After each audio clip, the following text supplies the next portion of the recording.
wabarakatuh. Alhamdulillah, alhamdulillahi wahdah, sadaqa wa'dah, wa nasara 'abdah, wa a'azza jundahu, wa hazamal ahzaba wahdah. Assalatu wassalamu ala rasulillah, wa ala alihi wa sahbihi wa man tabi'ahu wa walah, wa la hawla wa la quwata illa billah. إن الله تعالى يقول في كتابه الكريم أعوذ بالله من الشيطان الرجيم بسم الله الرحمن الرحيم أقم الصلاة لدلوك الشمس إلى غسق الليل وقرآن الفجر إن قرآن الفجر كان مشهودا صدق الله العظيم وصدق رسوله النبي الكريم ونحن على ذلك من الشاهدين والشاكرين أما بعد. Ma'asyiral muslimin wal muslimah, ibu dan bapak yang dirahmati Allah, jamaah majelis taklim, majelis taklim ibu-ibu dari Baitul Haq. Demikian pula jamaah yang lain yang mungkin berasal dari yang lain. Alhamdulillah, segala puji bagi Allah. Allah lah yang memberikan kepada kita semuanya, baik yang sudah kita mengerti maupun yang belum kita mengerti. Termasuk apa yang nanti akan kita bahas ini, saya merasa selama ini saya belum mengerti bahwa sholat itu sesungguhnya bukan untuk Allah, gitu ya. Tapi memang Allah ciptakan itu untuk kita. Itu bagian daripada kenikmatan yang luar biasa yang Allah berikan kepada kita. Tapi mungkin saya lah setidaknya dulu berpikir bahwa sholat itu adalah tuntutan Allah, gitu ya. Insya Allah nanti akan kita bahas. Salawat dan salam, mari senantiasa kita sampaikan, kita curahkan kepada junjungan kita, kedua hasanah kita, yakni Nabi kita Muhammad Sallallahu Alaihi Wasallam. Demikian pula semoga selalu senantiasa tercurahkan pada seluruh keluarga, pada seluruh sahabat beliau, dan insya Allah juga sampai kepada kita, umatnya yang istiqomah, ingin terus belajar, ingin terus mengamalkan dan mendakwahkan nilai-nilai yang beliau Sallallahu Alaihi Wasallam telah ajarkan bagi kita semua. Ibu dan bapak yang dirahmati Allah, tema kita pada kesempatan kali ini yaitu pertanyaan kenapa sholat itu harus setiap hari. Saya mohon izin nih men-share di layar. Oh iya nih. Kenapa sholat itu harus setiap hari? Sebenarnya judul aslinya tuh gini, cuman ribet aja makanya saya sampaikan usul kepada Bu Husnul. Kenapa salat harus setiap hari? Judulnya The Majestic Explanation Behind the Timing of Salat, gitu ya. Jadi penjelasan yang luar biasa, yang sangat agung tentang reason atau alasan dibalik kenapa sholat itu ada waktunya, gitu ya. Atau kalau bahasa kita tadi, kenapa sih sholat harus tiap hari? Ya, saya jadi ingat anak saya ini. Jadi anak saya yang laki-laki itu, si Azam itu, waktu bercanda-canda sama adiknya, sama Maryam, pernah ngomong gini. Ya, terus Maryamnya cerita ke saya, ke kita waktu itu. Dia bilang gini, aku kalau jadi nabi katanya gitu. Berhayal kok jadi nabi nih, anak-anak lucu juga. Aku kalau jadi nabi katanya gitu. Aku mau bikin peraturan sholat itu supaya bisa dirapel aja katanya gitu. Jadi nggak ribet gitu. Sehari ya nggak apa-apa tiap hari sholat, tapi satu kali aja. Jadi 5 sholat bisa digabung jadi satu kali. Atau enggak ya weekend aja sholatnya gitu. Jadi nggak ribet katanya gitu. Terus adiknya cerita ke kami kan, ke saya, ke ibunya. Sedalam hati saya mikir, iya juga ya, ini pemikiran yang lucu juga gitu. Jadi benar juga ada pemikiran ini. Kenapa ya kok sholat itu mesti tiap hari gitu loh. Kenapa apa nggak bisa demi efisiensi gitu, demi efektivitas dirapel aja sekalian nanti 1 minggu ya. Oke lah sholat 5 kali sehari berarti kali 7 aja sekian gitu. Pokoknya kita meluangkan waktu setengah jam atau 1 jam gitu. Kenapa nggak bisa begitulah ini. Jadi memang kadang-kadang pertanyaan itu akan membuka pemahamannya. Nah, Bapak Ibu yang dirahmati Allah, sholat ini luar biasa. Sehingga dari pertanyaan tadi itu, langsung keluar muncul ininya kan, ayatnya gitu ya. Ditanya begitu saya langsung muncul. Iya ya, kenapa sholat itu mesti ya mana?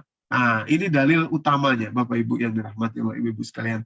Quran surat An-Nisa surat keempat ayat 103. Nanti sebelum monggo dibacakan terjemahnya, ada kata-kata yang menarik di situ yang akan menjadi fokus sentral kita, yaitu kitaban mauquta, wabil khusus kepada kata-kata mauqut ya, mauquta. Ini luar biasa kata-kata ini.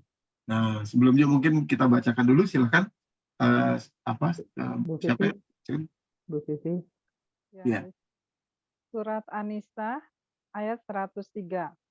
Ya. A'udzubillahi minasyaitonirrajim.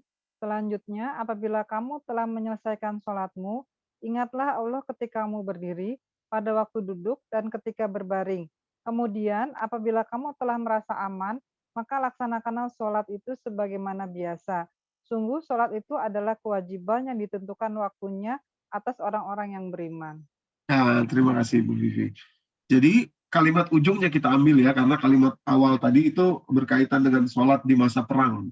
Jadi di masa perang pun harus sholat juga, ada tata caranya. Nah, setelah aman, lakukan sholat seperti biasa gitu ya. Bagaimana yang dicontohkan 5 kali sehari. Cuma kalimat ujungnya, inna sholata, sesungguhnya sholat itu, kanat alal mu'minin, sesungguhnya sholat itu kepada orang-orang yang beriman, dia adalah kitaban. Kitab itu adalah artinya hukum, ketentuan, peraturan. Kitaban mauquta. Nah ini, tadi dibacakan terjemahan oleh Bu Vivi, yang ditentukan waktunya, mauqut itu. Sebenarnya gini ya Bapak Ibu, terjemahan kita ini terus terang tidak cukup ya untuk menjelaskan keseluruhan makna dari bahasa Arab yang dipakai oleh Al-Quran. Ya, itu. Kenapa? Karena memang susah gitu menjelaskan mauqut itu dari segi linguistiknya. Nah, inilah yang akan kita kupas, Bapak Ibu ya. Jadi mauqut itu, Bapak Ibu yang dirahmati Allah, dalam bahasa Arab namanya isim ya. Dia bisa menjadi dua, isim makan atau isim zaman. Ini pengetahuan ini harus saya jelaskan sedikit karena inilah nanti disinilah kita bisa membuka kenapa sholat itu harus tiap hari gitu ya, karena mauquta ini. Tapi apa itu mauquta? Yang pertama isim makan namanya, isim makan. Isim makan itu artinya menunjukkan tempat. Ya. Makan. Jadi saya tuliskan sedikit di sini pengetahuan bahasa Arab sedikit saja. Isim makan dan isim zaman ya. Isim zaman itu adalah waktu ya, waktu. Jadi waktu itu kan waktu dalam bahasa Arab ya, waw, qaf dan ta. Nah, kemudian ketambahan huruf mim menjadi mauqut. Nah, mauqut itu isim zaman atau isim makan terhadap waktu. Jadi tempat adanya waktu itu namanya mauqut. Mikot, mikot itu diambil dari kata waktu itu. Mikot itu tempat memulainya waktu. Nah, itu mikot. Nah, jadi orang ngambil mikotnya di mana? Di Tan'im umpamanya. Maksudnya mengambil start. Mengambil start untuk melakukan apa? Melakukan umroh atau berihram. Gitu ya. Mauqut itu artinya isim zaman atau isim makan. Mikot, ya, mauqut, atau misalkan masjid. Nah, masjid itu juga isim makan dari kata sujud. Jadi tempatnya sujud itu masjid. Musola gitu juga. Tempatnya sholat namanya musola. Ya. Tadi mauqut atau mikot. Nah, mikot adalah isim zamannya. Isim zaman, deng. Mikot itu bukan isim makan. Isim zaman. Jadi waktu dimulainya itu di mana, juga ada tempatnya. Nah, itulah mikot. Baik Bapak Ibu yang dirahmati Allah, jadi sholat itu bagi orang yang beriman ada ditentukan isim zaman dan isim makan, tempat dan waktunya. Ya, tempat dan waktunya. Bukan hanya ditentukan waktunya saja, misalkan maksudnya gini ya, tadi kalau diterjemahan dibacakan Bu Vivi, ditentukan waktunya. Lah, misalkan kita, Ibu sholat di Surabaya nih, ibu-ibu di Baitul Haq. Zuhurnya mungkin jam 11.30, ya kan? Sekarang zuhur jam berapa Bu Husnul kalau di Surabaya? Ya, sekitar itu 38 11.30. itu tadi ya. Tapi kalau di Jakarta sekarang sudah 12:05, lewat 4. Kan artinya beda toh.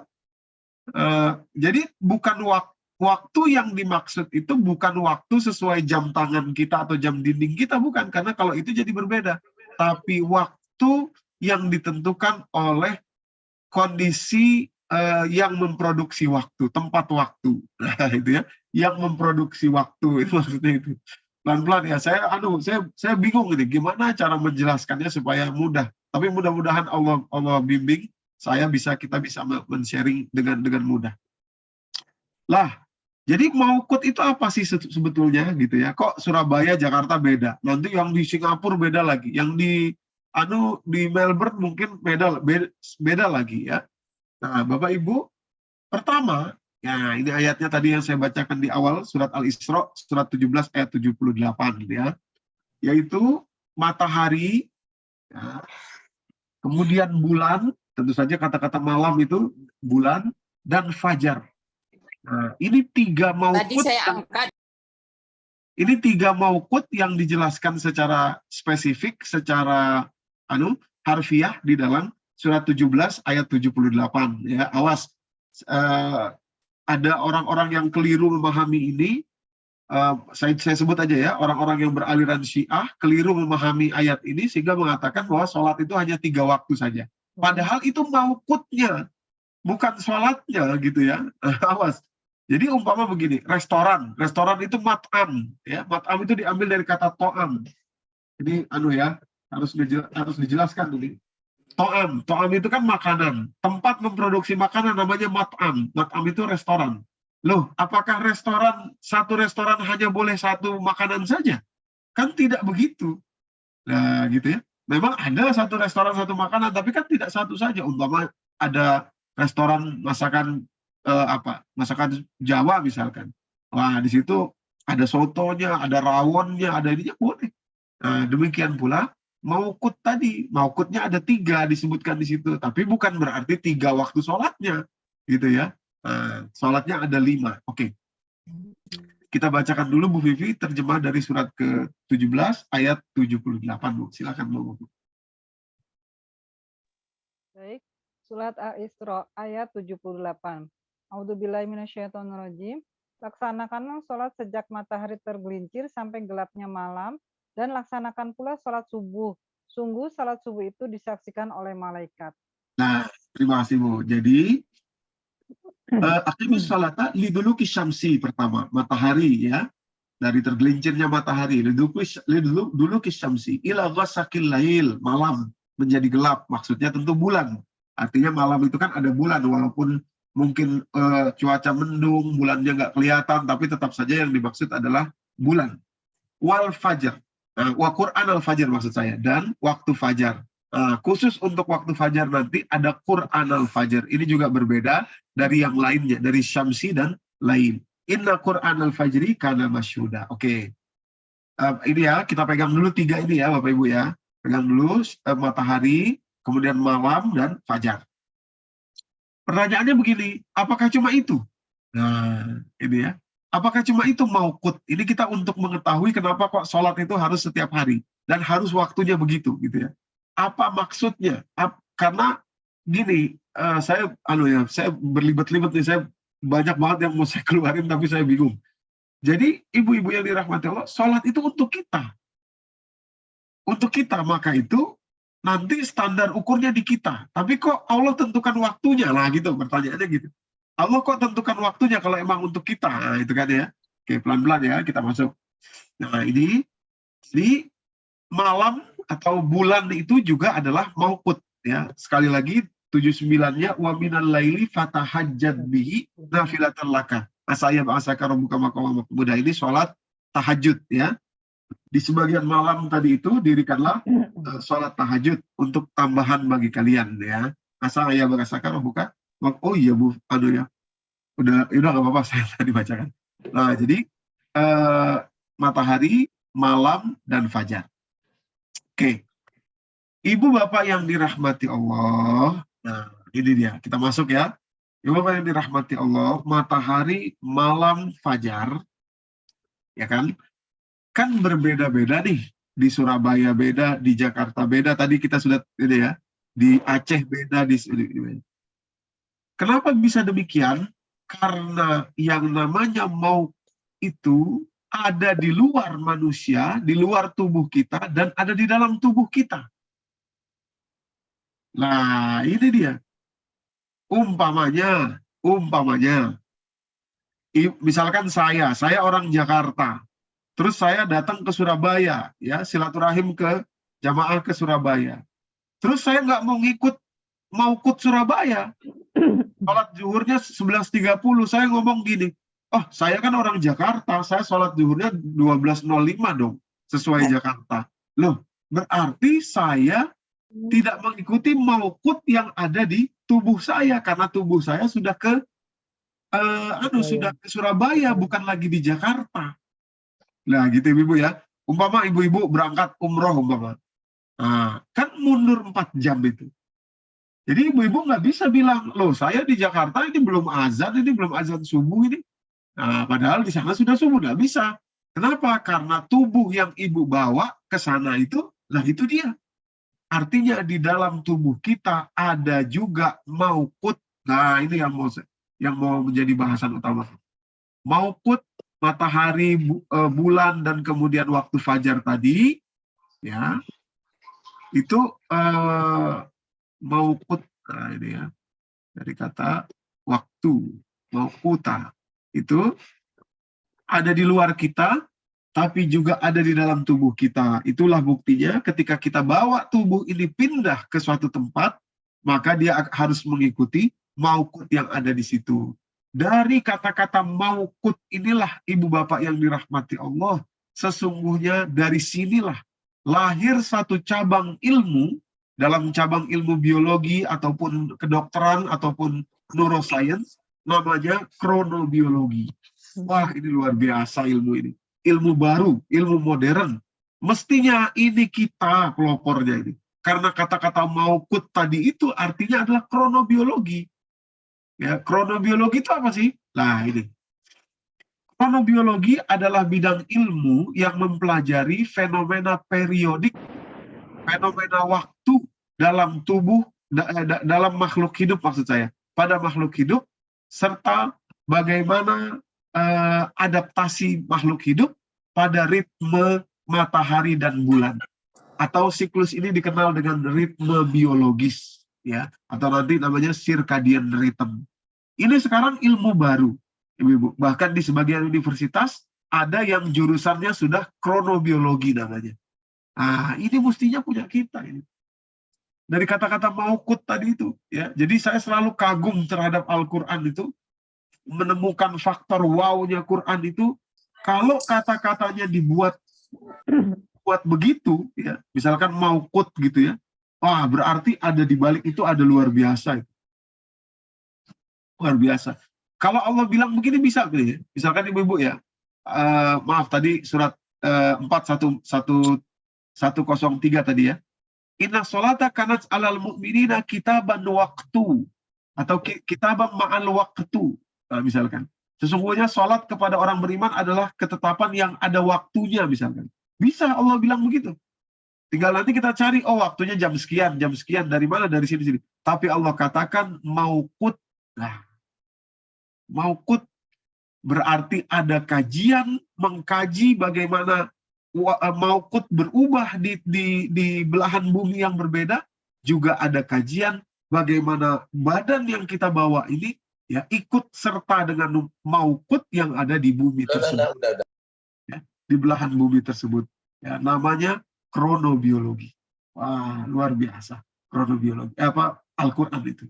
Ya, ini makanya saya gregetan, ya, mudah-mudahan kita bisa punya lembaga riset Quran, ya. Ya, ini ilmu besar yang harusnya berasal dari kita, dari kaum muslimin. Oke. Jadi kronobiologi, di tubuh kita, di tubuh ibu-ibu, di tubuh saya ada jam. Ya, ada jam. Yang jam itu menyesuaikan dengan matahari dan bulan. Namanya ini dia. Ibu-ibu. Namanya circadian rhythm. Ya, ini ada video sedikit mengenai ini. Maaf, apakah suaranya kedengeran, Bu? Kedengaran, Tat. Jelas, Tat. Suara videonya nggak kedengar. Oh, videonya. Iya, nggak terdengar. Kalau videonya nggak ada suaranya, Tat. Kalau video. Oke. Sebentar, kita kembali dulu. Harus sih. Bentar ya. Share sound. Nah, ini. Nah, coba.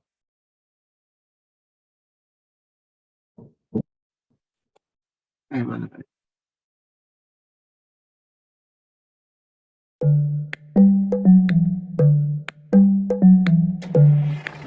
How do you know when it's time to sleep? Suaranya sudah.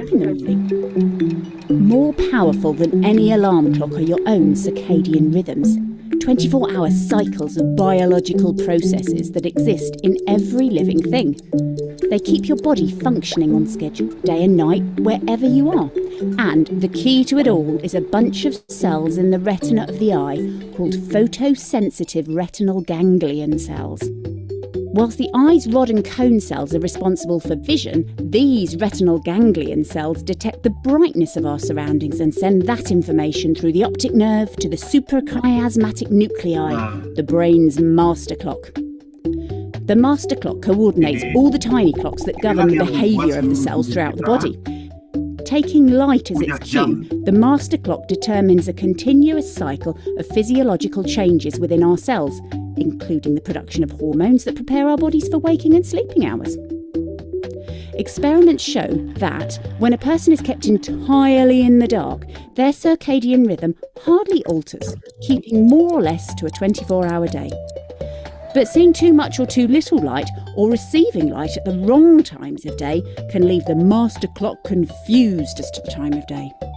This upsets the rhythm of our cells and impacts on our health and well-being. It's a real problem for people who work at night, those with sleep disorders, and also those with certain visual impairments that prevent light reaching those light-detecting ganglion cells. Studies have shown that disruptions to our natural rhythms put an extraordinary strain on the body, increasing the risk of a number of serious diseases, including cancer, heart disease, type 2 diabetes and depression. It can also impair your ability to think, which is why, here at Oxford, we're researching whether delaying the start of the school day by an hour or two. Okay. Jadi, Bapak Ibu yang dirahmati Allah, di dalam tubuh kita ini, semua sel di dalam tubuh kita ini, triliunan sel di dalam tubuh kita ini, menerima jam dari satu bagian otak, ya, yang namanya adalah, kita nggak usah mikirin namanya yang repot, ini susah nyebutnya, nggak usah. Pokoknya ada bagian itu ya, namanya suprachiasmatic nucleus yang ada di bagian otak hipotalamus atau di kelenjar hipotalamus. Bagian itu kecil sekali, tapi itulah jam dalam tubuh kita. SCN, singkatannya SCN, suprachiasmatic nucleus itu berisi neurons, saraf gitu, yang saraf itu isinya ribuan, dan saraf itulah jam di dalam tubuh kita. Mauqut dalam bahasa Arabnya, apa Ibu? Ya, tempat atau saat untuk menentukan waktu. Mauqut. Jadi mauqut itu ada di luar tubuh kita, ada di dalam tubuh kita. Namanya suprachiasmatic nucleus atau SCN. Ya, ini ada gambar sedikit lagi mengenai SCN ini. So, what I'd like to do in the second half of this lecture is to really tell you about what we know about the control of rhythms in mammals. And in humans, we synchronize to light, and that light is received by our eyes and the retina, and this information travels down the optic nerve into the base of the brain in a region called the hypothalamus. And within the hypothalamus sit two very small wing-like structures shown here in yellow that are composed of a few thousand neurons. And we know now from animal experiments that I'm going to tell you about in a few minutes that these structures actually contain our biological clock, the suprachiasmatic nucleus, or the SCN as we call it. acts as a biological clock ini system dalamnya for dia. us in our Ini. brain. Now, if we look inside the Ribuan SCN, we find that neuron it's really made up of a yang network of nerve tujuannya, cells, tugasnya many adalah thousands of them. memberitahu waktu And interestingly, kepada these seluruh nerve cells sel-sel yang ada fire di dalam tubuh kita. with a Semuanya circadian dari rhythm, and I'm going to ujung show kepala you an sampai example of ujung that at the kaki, end of my ibu-ibu yang lecture. dirahmati Allah. Itu sebabnya kita kalau mau This ngantuk, kind of ya, experiment itu has sebabnya led to kita the ada rasa idea lapar, that gitu. Itu the sebabnya clocks in these kita suprachiasmatic masuk itu nucleus are bentuknya actually begitu, cellular dalam bentuk clocks. seperti And so it is within seperti the susunan, individual gitu. Nanti dia cell mengeluarkan that the protein clock kepada mechanism sel-sel tubuh really kita. emerges Ada dua fundamentally. proteinnya, periode atau disingkat PER dan CRY ya, kronobiologi ya. Tapi ini nggak usah jadi pembahasan utama kita. Nah, intinya adalah ibu bapak yang dirahmati Allah, suprachiasmatic nucleus, bagian di dalam hipotalamus kita, juga adalah maukut. Jadi waktu maukut jam yang di luar kita, matahari, bulan, dan juga tadi fajar, ya, tiga itu masuk atau dikendalikan di dalam tubuh kita, namanya suprachiasmatic. Oke. Jadi sekarang begini, untuk kita tahu kenapa kok harus ada jamnya sholat itu ya. Nah, jadi begini ibu-ibu. Tadi sudah saya jelaskan tentang jam di dalam tubuh kita, ya, suprachiasmatic atau maukut. Sekarang kita masuk kepada kisah atau kejadian yang pernah terjadi sudah lama. Ini penelitian ini dilakukan tentang bagaimana kalau jam tubuh tadi itu, suprachiasmatic tadi itu tidak diaktifkan. Ya. Jadi ini nanti akan menunjukkan kepada kita bagaimana kalau kita tidak sholat. Itu maksudnya, ya. Karena kan sholat kita lakukan pada jam tertentu yang sesuai tempat tinggal kita. Misalkan gini ya, saya kembali dulu sebentar deh. Misalkan gini, orang tinggal di Alaska, ya. Kan sholatnya cuma dari sholat subuh ke sholat ke sholat zuhur dekat sekali tuh. Nanti dari sholat isya ke sholat subuhnya lama sekali. Tapi dia harus ikut waktu itu. Kenapa? Karena SCN-nya, suprachiasmatiknya, itu mengikuti tempat yang ada di situ. Bapak Ibu yang dirahmati Allah.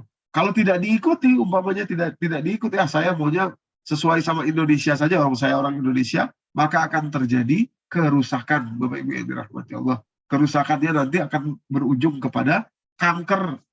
Sel-sel yang dalam tubuh kita itu akan berontak, merusak sendiri karena tadi kehilangan waktu. Oke. Penelitian ini dilakukan di Prancis, ya, seorang peneliti namanya Michel Siffre, ya, waktu biologis tahun 61 ini dia melakukan penelitian ini. Jadi dia masuk ke dalam gua, dia pengen tahu bagaimana sih kalau orang nggak melihat cahaya matahari, ya, selama lebih kurang 60 hari kalau nggak salah. Bukan. Michael Siffre ini 3 bulan. Nah, menariknya adalah setiap hari, jadi dia di bawah ini, dia dikirimi diberikan apa? Jadi di luar itu teman-temannya para dokter-dokter juga, ya, melakukan alat rekam jantung, ya, alat komunikasi, tapi si Siffre-nya di dalam. Nah, begini gambarnya, ya. Jadi ibu bapak yang dirahmati Allah, dia bikin penelitian selalu menghitung denyut nadi, dan selalu di setiap pagi dan malam itu, ya, dia menghitung dari angka 1 sampai 120. Ya, jadi kan jadi gini, kalau orang normal kan ngitung 1 sampai 120 itu hanya butuh setidaknya 120 detik kan, kalau satu angka 1 detik kan, 1, 2, 3, 4, 5, 6 sampai 120 gitu. Nah, si Michel Siffre ini melakukan hitungan itu, tapi ternyata setelah lama dia di dalam gua, tidak melihat matahari, tidak keluar gitu, dan juga tidak melakukan aktivitas yang mengingatkan suprachiasmatic nucleusnya kepada waktu, maka dia kehilangan kemampuan menghitung 120 detik, ya.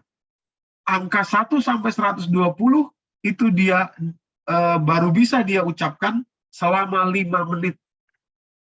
Ibu-ibu, Bapak Ibu, 5 menit. Jadi, ya, mengalami 5 menit. Padahal secara psikologis paling hanya 2 menit saja. Karena 120 detik kan. 120 detik kan berarti 60 tambah 60, 2 menit. Tapi dia menghitungnya, dia rasanya dia di dalam gua itu dia menghitung cuma 2 menit, cuma 120 detik. Padahal dia di luar sana dihitung oleh temannya, waktunya itu sampai 5 menit. Ibu-ibu, terjadi delay.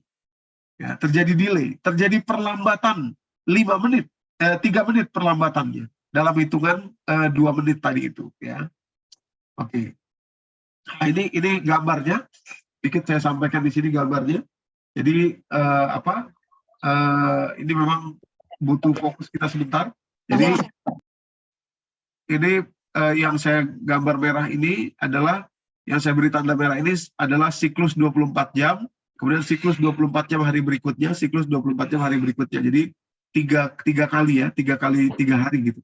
Nah, si Fred tadi di dalam goa, mulai dari hari ke-1 sampai hari ke-55, dia mulai kehilangan sinkronisasi, ya, mulai kehilangan kesesuaian dengan yang ada di luar goa. Jadi dia ngitung angka 1 sampai 120, ternyata di luar gua itu dihitung oleh temennya, itu butuh 5 menit dia untuk menghitung 1 sampai 120. Padahal menurut dia, rasanya dia hanya menghitung 2 menit saja. Jadi terjadi pergeseran ya, Oke, satu lagi, Ibu, ingin menjelaskan ini penting, nanti berkaitan dengan bahayanya kalau kita sholat melanggar waktu atau tidak sholat, yaitu bahaya, kecuali tentu saja yang berhalangan.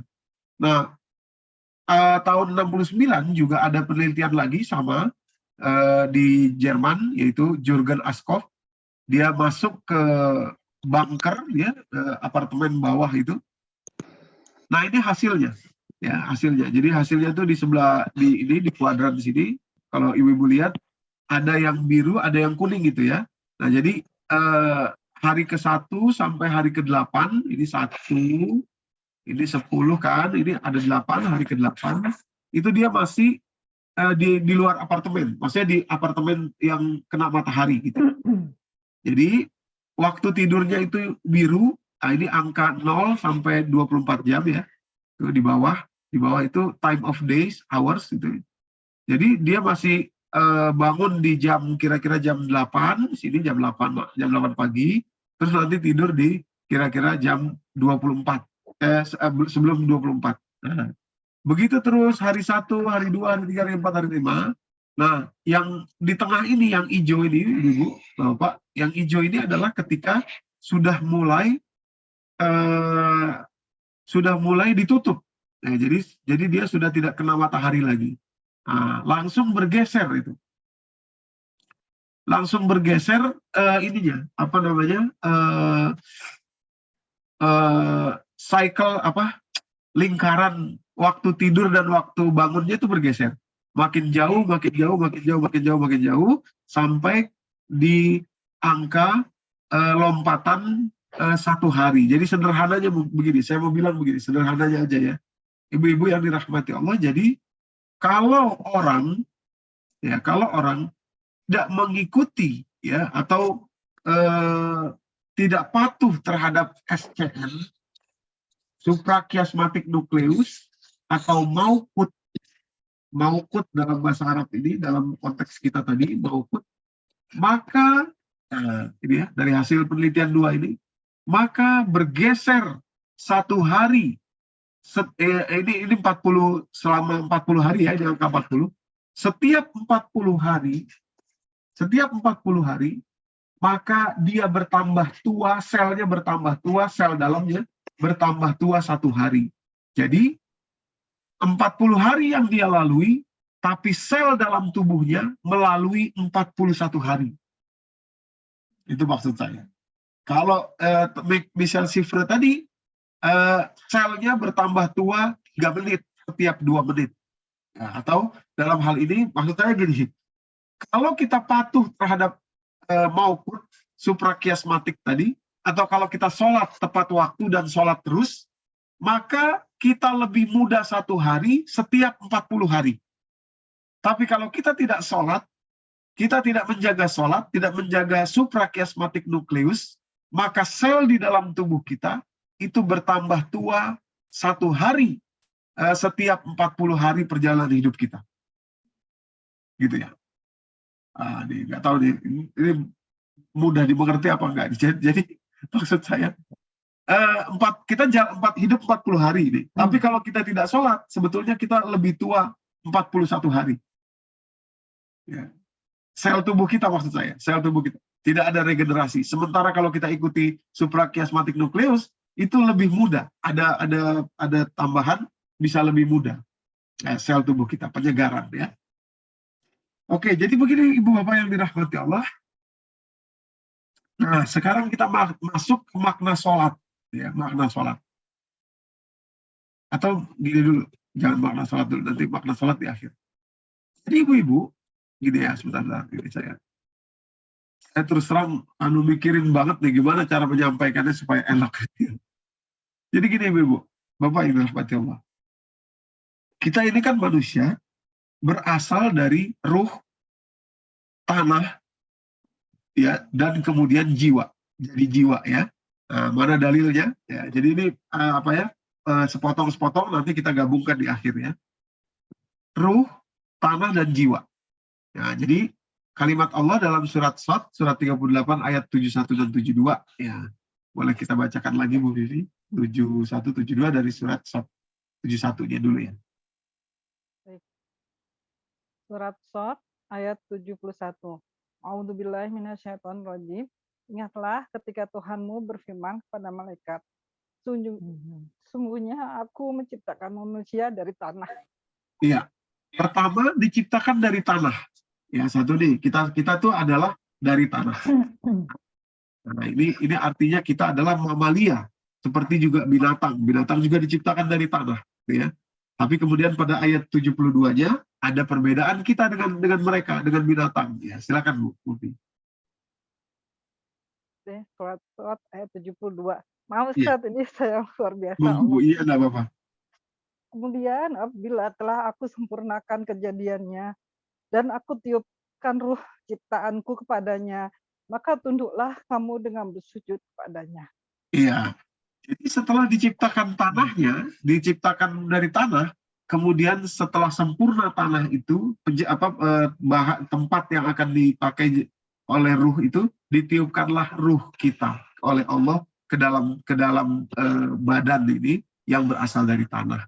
Nah, itulah yang namanya jiwa, ibu-ibu. Ini yang kita sekarang ini hidup nih. Nah, itu adalah ruh yang bertempat di badan. Ya, jadi begini maksudnya.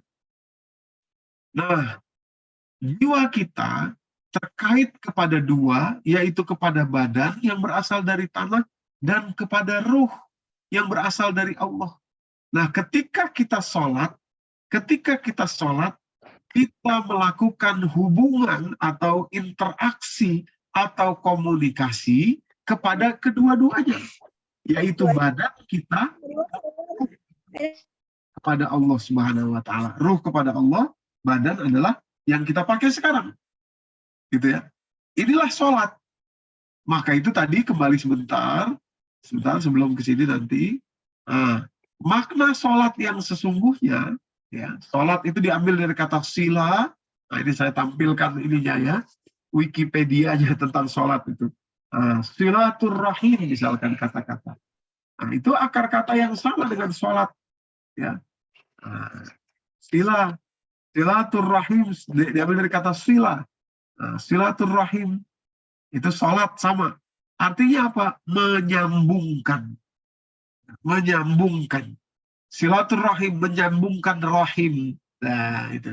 Menyambungkan rahim kepada, rahim itu memang kepada yang serahim dengan kita atau keturunannya. Umpamanya ketemu adik kakak kita, ketemu ibu, bapak, ketemu ponakan, ketemu siapa lagi? Paman, pak de, bude, itu namanya silaturahim. Tapi kalau ketemu sama teman-teman, itu bukan silaturahim harusnya namanya itu. Namanya apa? Silatul ukhuwah. Karena ukhuwah itu diambil dari kata akhi, saudara. Saudara itu innamal mu'minuna ikhwah. Sesungguhnya orang beriman itu adalah saudara. Nah, yang tepat sebetulnya silatul ukhuwah. Nah, itu ya. Nah, jadi sholat itu ibu-ibu sebetulnya maknanya adalah menyambungkan. Nah, menyambungkan apa? Dua tadi. Ya, diri kita kepada Allah melalui ruh kita dan kepada badan kita ya, yang Allah juga ciptakan untuk kita. Nah, itu sholat. Ya. Maka itu kalau kita baca ini beberapa dalilnya. Pertama surat Ar-Ra'du, surat ke-13 ayat 25, ada kata-kata ayyu sholah wa yufsiduna fil ard gitu ya. Demikian pula sama senada dengan surat Al-Baqarah ayat 27. Mungkin minta tolong dibacakan ayat surat Al-Baqarah yang bawah ini. Surat Al-Baqarah ayat 27. Baik. Surat Al-Baqarah ayat 27. A'udzubillahiminasyaitonirrajim. Yaitu orang-orang yang melanggar perjanjian Allah setelah perjanjian itu diteguhkan dan memutuskan apa yang diperintahkan Allah untuk disambungkan dan berbuat kerusakan bumi, mereka itulah orang-orang yang rugi. Nah, terima kasih Bu Vivi. Jadi ada kalimat begini, mereka memutuskan apa-apa yang Allah perintahkan untuk disambung. Nah, disambung itu dalam bahasa Arab ayyusol, diambil dari kata sholat tadi, ya, akar kata yang sama, sholat, ya, sholat. Jadi allazina yanquluna 'ahdallahi min ba'di mitsaqi wa yaqta'una ma amarallahu bihi ayyusola wa yufsidu fil ard wa yufsiduna fil ard. Nah, jadi sholat itu makna pertamanya adalah menyambungkan. Nah, ya. Makna menyambungkan tadi masih diperkuat lagi ini surat ke-8 ayat 25.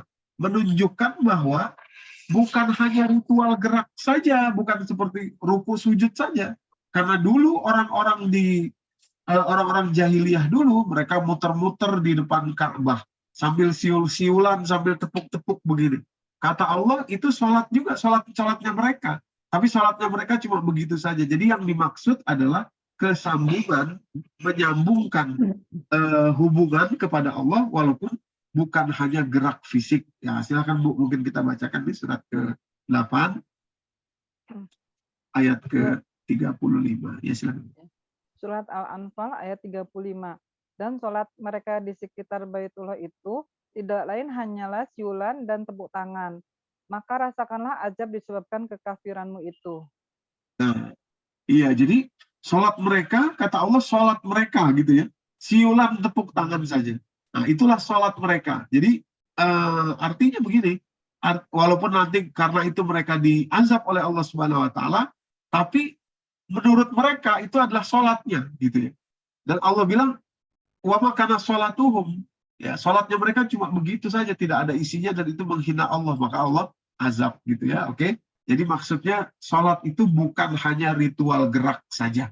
Nah, jadi apakah sholat itu? Nah, ini nanti berhubungan sama sama kronobiologi tadi, sama maukut tadi, dan sama kenapa kalau orang mengabaikan jam di dalam tubuhnya ini dia akan bahaya.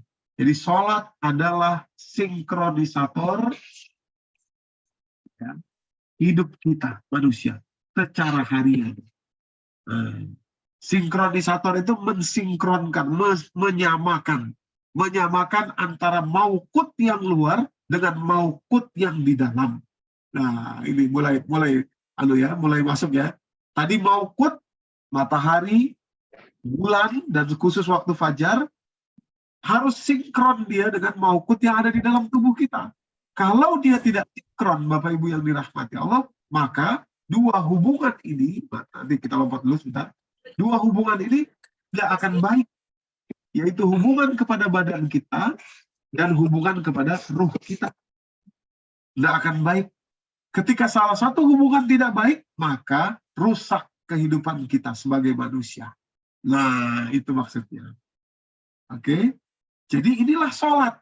Gitu ya. Maka itu tadi saya katakan, Ibu, kita dari Indonesia nih, Bu. Kita mau berangkat umroh. Nanti di Tanah Suci, di Arab, berbeda waktu sholat kita. Kenapa? Karena mensinkronkan maukut dalam kita ini dengan maukut yang di luar, yang ada di tempat itu. Gitu ya. Tapi tetap isinya adalah kepada ruh sambungannya dan kepada badan kita. namanya sholat. Nah, gitu loh. Namanya sholat, Ibu-ibu. Nah, umpamanya, tadi saya beri contoh, umpamanya di Alaska. Sholatnya kalau malam juga, malamnya panjang gitu ya. Jadi dari sholat Isya ke sholat subuh itu bisa lama sekali. Nah, tapi itulah yang harus kita lakukan. Kenapa? Karena Anda tinggal di situ, badan Anda ada di situ, badannya harus dihubungkan dengan maukut yang ada di situ. Kalau ruh memang dia dimanapun bisa, tapi badannya tidak bisa. Nah, itu maksudnya.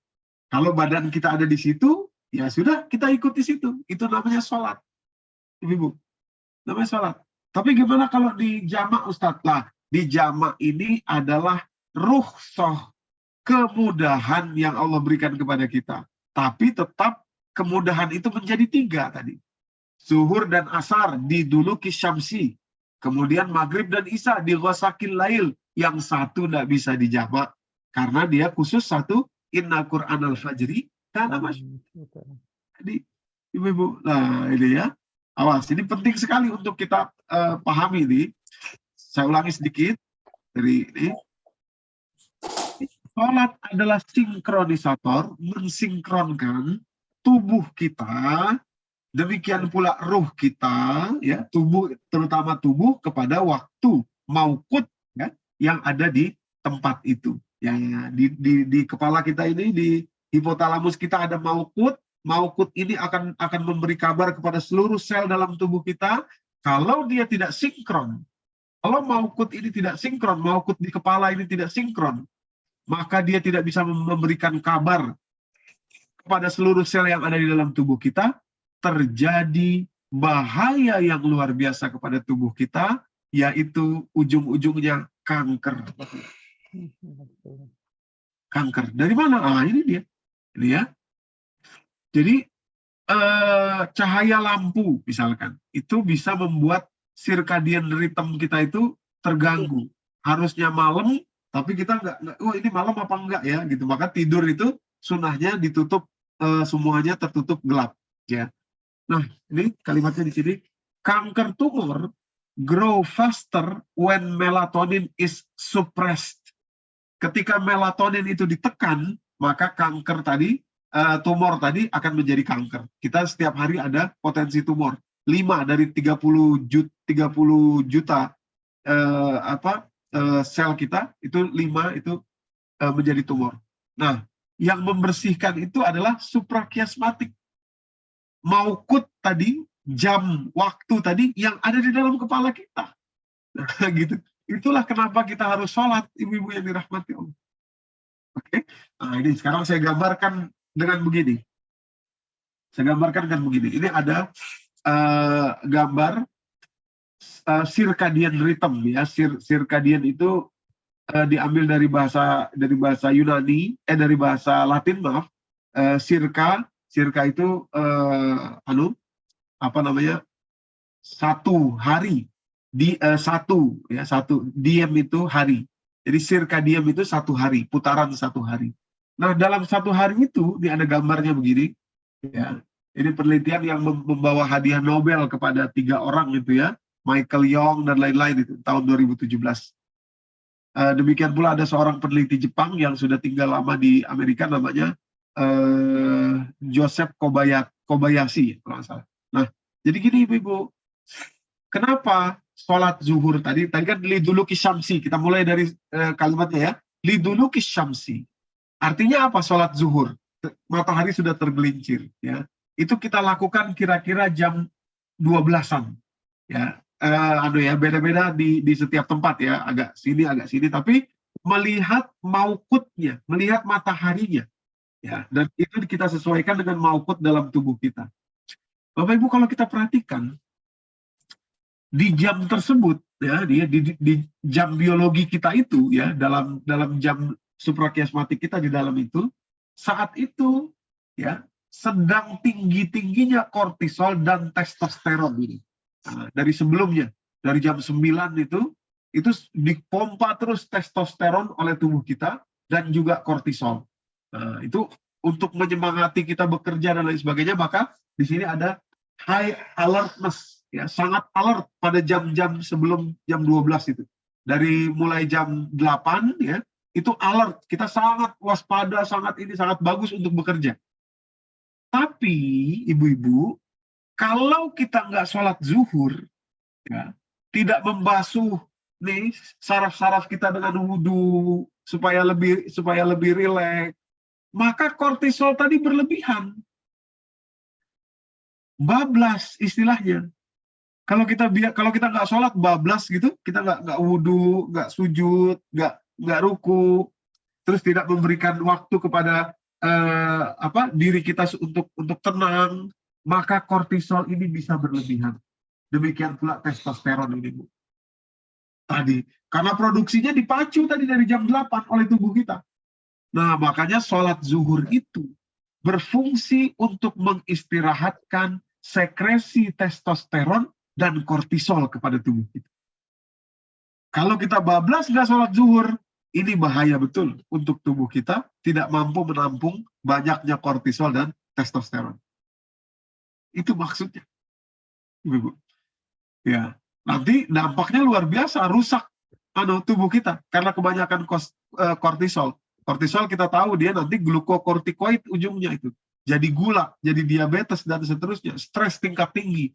Jadi jam 11 ke bawah itu memang kita sedang banyak testosteron dan kortisol nih, seperti sekarang jam 10 gitu. Jadi memang belajar itu bagusnya jam segini. Lagi semangat itu. Pikirannya lagi cerah, kecuali kalau kita mengidap penyakit gula. Itu relatif biasanya ngantuk jam segitu. Ibu-ibu yang dirahmati Allah. Kalau gulanya tinggi, ya tadi karena sudah kebanyakan kortisol. Lah, sholat asar, ibu-ibu, digeser ya, digambar ya, mudah-mudahan bisa dilihat tuh di gambar. Sholat asar kira-kira jam 15.30-an, ya, 15.30-an. Jadi setelah sholat zuhur, testosteron kita direndahkan lagi, kita santai lagi, mengistirahatkan lagi kortisol. Kemudian setelah itu koordinasi tubuh kita lagi bagus-bagusnya, kemudian reaksi tubuh kita lagi bagus-bagusnya, dan khusus di 15.30 tadi, koordinasi seluruh organ tubuh kita sedang baik-baiknya itu, sedang bagus-bagusnya itu, disitulah kita sholat supaya koordinasi tubuh yang ada itu, yang sedang bergerak itu, kita pakai betul-betul untuk sesuatu yang baik. Maka itu kita sholat. Dan sangat bahaya kalau kita tidur di waktu asar ini. Ba'da asar, tidur, wah bahaya sekali. Karena tubuh kita itu lagi pengen bergerak. Dia lagi pengen bereaksi tubuh kita. Dalam tubuh kita lagi pengen bereaksi.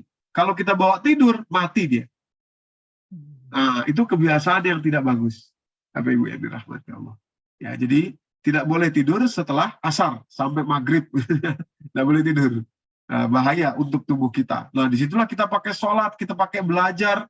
Salah satu juga sunnah Nabi adalah membaca doa-doa maksur, belajar pada saat subuh dan petang. Itulah yang Allah katakan dalam Al-Quran, bil ghudwi wal asal, di waktu pagi dan petang. Coba kita bacakan Bu Vivi. Kita bacakan Bu Vivi surat ke-7, salah satunya ya, bil ghudwi wal asal, ayat terakhir itu Bu. Surat ke-7 surat Al-A'raf ayat 206 ya. Ayat 206 surat terakhir. Ayat terakhir maksud saya. Bukan, atasnya. Satu ayat sebelum terakhir. 205 ya Bu ya. 205. Wazkur rabbaka fi nafsika tadarruan ya itu. Mohon dibacakan Bu, silakan. Baik, surat Al-A'raf ayat 205. Ya. A'udzubillahi minasyaitonirrajim. Dan ingatlah Tuhanmu dalam hatimu dengan rendah hati dan rasa takut, dan dengan itu mengeraskan suara pada waktu pagi dan petang, dan janganlah kamu termasuk orang-orang yang lengah. Nah itu ya, waktu pagi dan petang, dan jangan lengah dari itu. Nah, kita dibacakan Bu Vivi ya.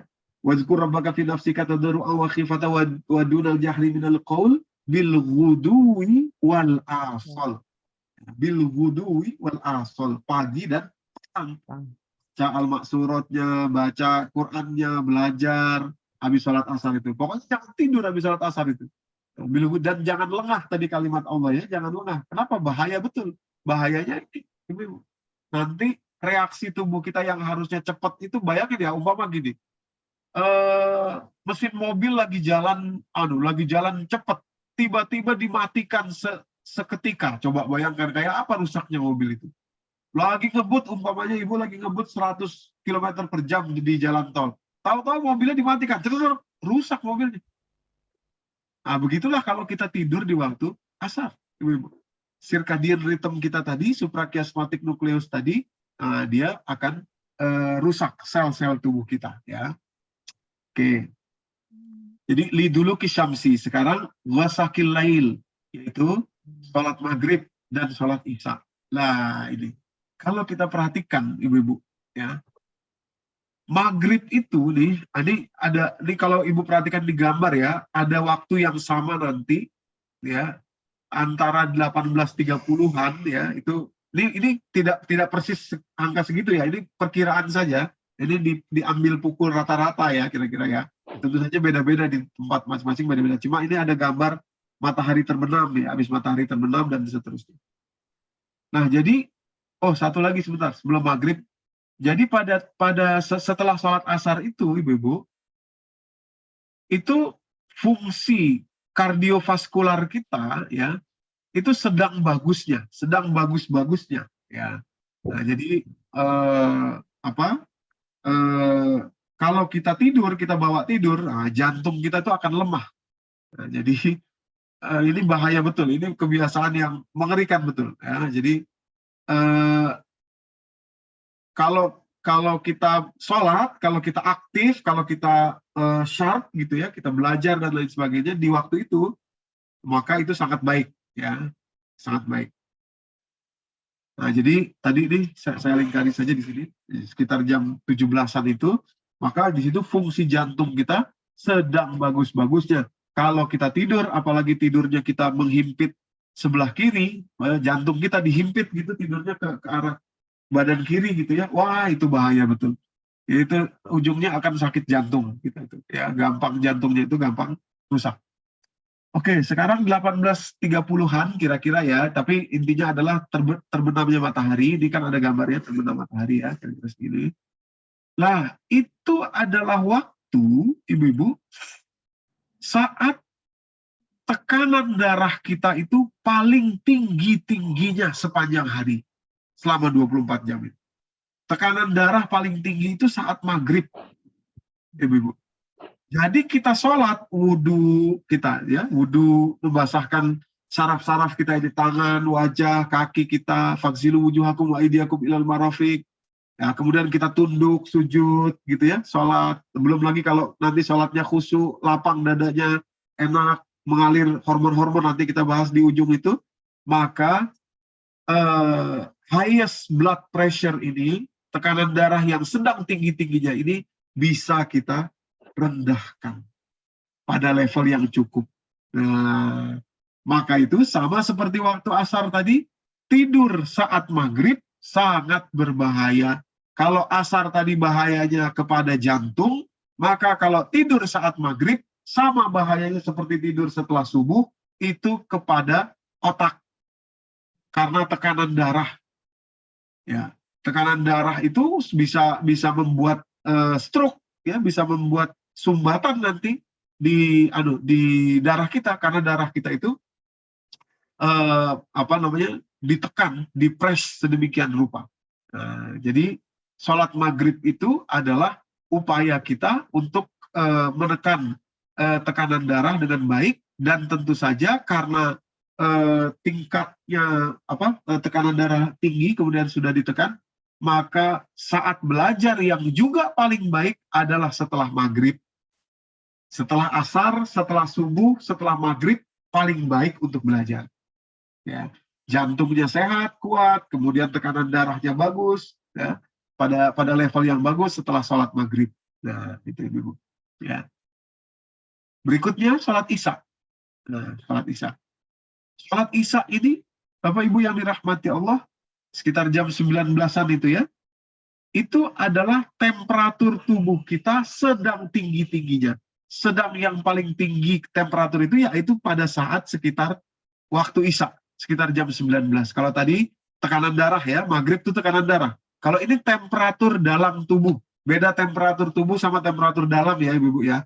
Kalau temperatur dalam itu artinya organ tubuh kita. Nah kalau temperatur luar itu boleh jadi dihitung pakai termometer itu ya. Tapi ini temperatur dalam tubuh kita. Sehingga lagi-lagi kalau orang tidak sholat Isya, ya, kalau tidak sholat Isya, maka temperatur tubuhnya akan naik terus ini. Dan itu nanti akan mempengaruhi ketika dia tidur nanti akan mempengaruhi sekresi dari melatonin, sekresi melatonin dari ibu-ibu, ya, sekresi melatonin. Ya, jadi sholat Isya itu adalah keseimbangan temperatur tubuh kita.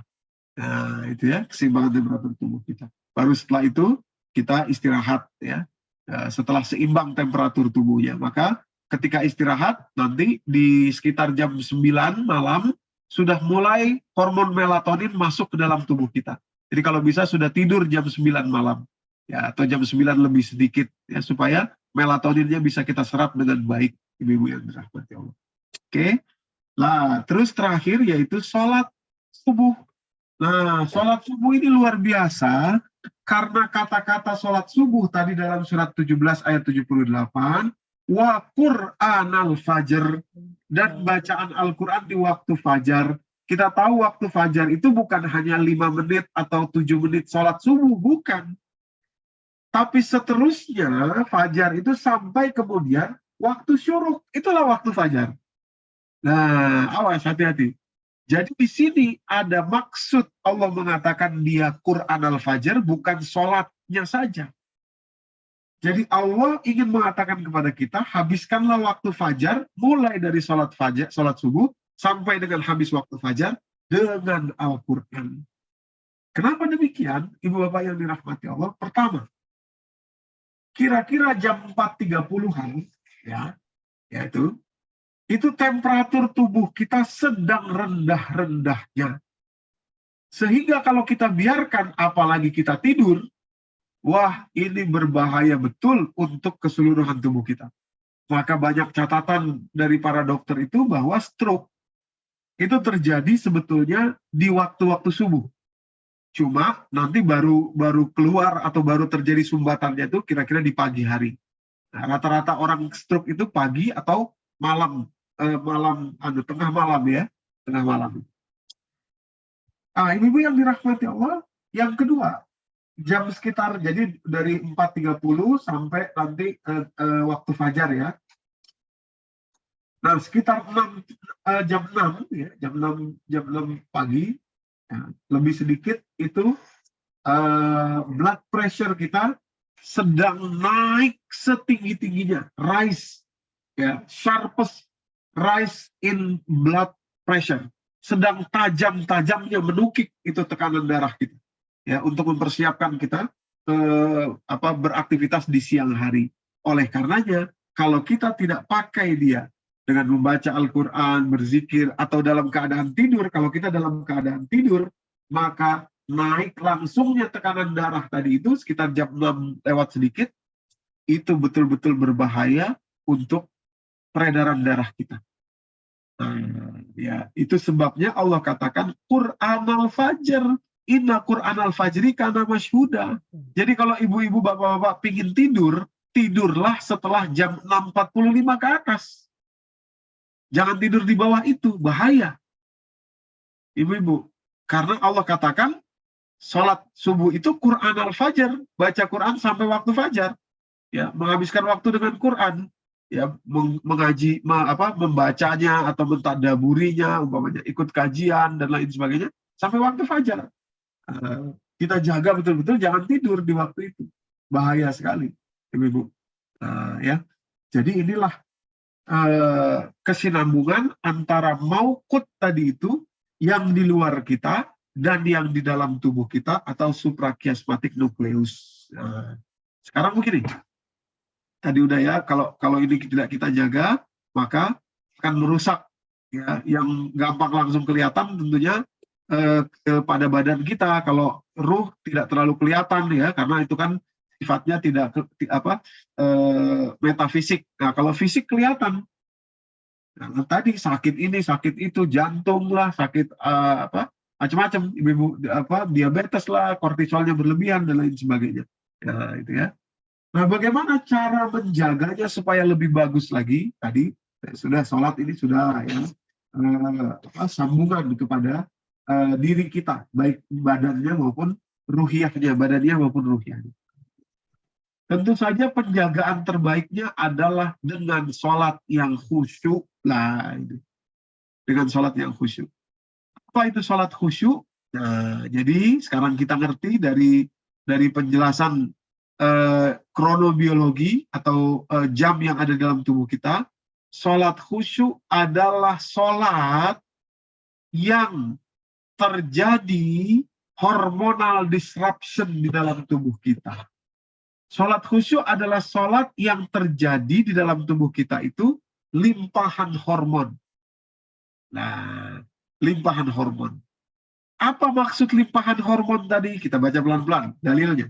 Quran surat kedua ayat 45 dan 46. Monggo silakan Bu Vivi. Kita bacakan lagi terjemahnya, Bu. Baik, surat Al-Baqarah ayat 45 dan 46. A'udzubillahi minasyaitonirrajim. Dan mohonlah pertolongan kepada Allah dengan sabar dan sholat. Dan sholat itu sungguh berat, kecuali bagi orang-orang yang khusyuk. Ayat 46, yaitu mereka yang yakin bahwa mereka akan menemui Tuhannya dan bahwa mereka akan kembali kepadanya. Nah, terima kasih, Bu. Jadi kalimatnya wasta'inu bis-sabri was-shalah wa innaha lakabiratun illa 'alal khashiyin. Minta tolonglah kalian kepada sabar dan sholat. Ketahuilah bahwa sholat itu berat. Sholat yang benar itu berat, kecuali kepada orang yang khusyuk. Siapa mereka? Pada ayat berikutnya, allazina yazununa annahum mulaqu rabbihim wa annahum ilaihi raji'un. Ada dua ciri khusyuk itu. Tapi yang menarik di kedua ciri ini ada kata annahum. Annahum dan annahum. Mereka, bahwa mereka mulaqu rabbihim, bahwa mereka akan berjumpa dengan Tuhannya dan bahwa mereka akan kembali hanya kepada Tuhan. Jadi maksudnya di sini di berbagai kalau kita buka tafsir penjelasannya, bahwa orang yang khusyuk itu adalah orang yang betul-betul mengharapkan berjumpa dengan Tuhannya. Sampai 2 kali terulang, annahum mulaqu rabbihim wa annahum ilaihi raji'un. Kangen, rindu. Nah, itu khusyuk. Ibu. Jadi maksudnya dalam arti hormonal tadi kita, khusyuk itu adalah orang yang kangen gitu, akhirnya bisa berjumpa dengan Allah, akhirnya bisa kembali dengan Allah, kepada Allah. Maksudnya kita gembira, karena kata gembira itu memang gini. Loh, tapi apa kita nggak takut, Ustadz, kembali kepada Allah belum siap gini lah gitu kan? Oh, amal kita belum cukup. Betul, ada rasa takutnya, tapi rasa takutnya tidak boleh mengalahkan rasa gembiranya. Kenapa? Karena di dalam Al-Quran, Basyiro wa Naziro, Basyiro itu disebut 6 kali, sementara Naziro hanya 2 kali. Jadi rasa takutnya tidak boleh mengalahkan rasa gembiranya. Nah, gembira ketemu Allah. Ya. Gembira itu apa sih? Gembira itu pertama merasa aman. Kok rasa aman? Nah, gini Ibu-ibu. Kalau kita nggak kembali kepada Allah, kalau kita nggak ingat Allah, uang kita ditipu orang 100 juta umpamanya. Wah, itu bisa kebawa, nggak bisa tidur itu. Tapi kalau kita ingat Allah, Masya Allah, kita aman saja. Oh, nanti uang kita nggak akan kemana-mana. Sama Allah pasti diminta pertanggungjawabannya nanti. Kalau nggak di dunia ini, ya di akhirat. Sebenarnya kalau ibu ditipu uangnya oleh orang, tidak perlu merasa galau, gundah, nggak perlu. Kalau orang itu sampai meninggal, dia belum bayar, sampai anak keturunannya nggak mau bayar, berarti uang ibu sudah parkir di akhirat, sedang menunggu ibu sampai. Nah, itu. Jadi aman-aman saja perasaan kita ini. Santai-santai saja. Nah, kalau kita kembali kepada Allah, itu maksudnya. Yang kedua, berlimpah. Itu maksudnya gembira. Gimana nggak berlimpah? Semua dikasih oleh Allah kok. Semua diberi oleh Allah ini kita. Nah, tentu tidak akan berlimpah kalau kita membanding-bandingkan dengan orang lain. Kok si itu enak ya, saya enggak. Lah, enggak berlimpah. Padahal kalau kita lihat bahwa kita ini enggak punya apa-apa, asalnya dari tidak ada apa-apa, kita akan merasa berlimpah. Itu basyiro. Yang terakhir, rasa terhormat kita. Ya. Kenapa terhormat? Karena kita dipilih oleh Allah. Ya. Beda dengan hewan, dengan binatang, dengan yang lainnya, kita dipilih oleh Allah. Ya, kita bisa nanti berjumpa dengan Allah. Nah, itu terhormat. Dan ada rasa keadilan juga yang kita yakini di situ. Ya, keadilan tadi tentu saja siapa yang zalim akan dipertanggungjawabkan. Ya, jadi nggak perlu ada khawatir gitu. Itulah basyir. Nah, sebaliknya naziro, rasa khawatir, rasa takut tentu saja ada. Ya, kalau kita nggak ada rasa khawatirnya, berarti kita sudah jangan-jangan kita terlalu percaya diri gitu ya. Kan kita punya dosa juga, kita punya salah juga. Rasa khawatirnya pasti ada, mesti ada, bahkan bukan hanya pasti, harus ada. Cuma jangan lebih daripada rasa gembiranya, gitu ya. Waduh, aku takut ya.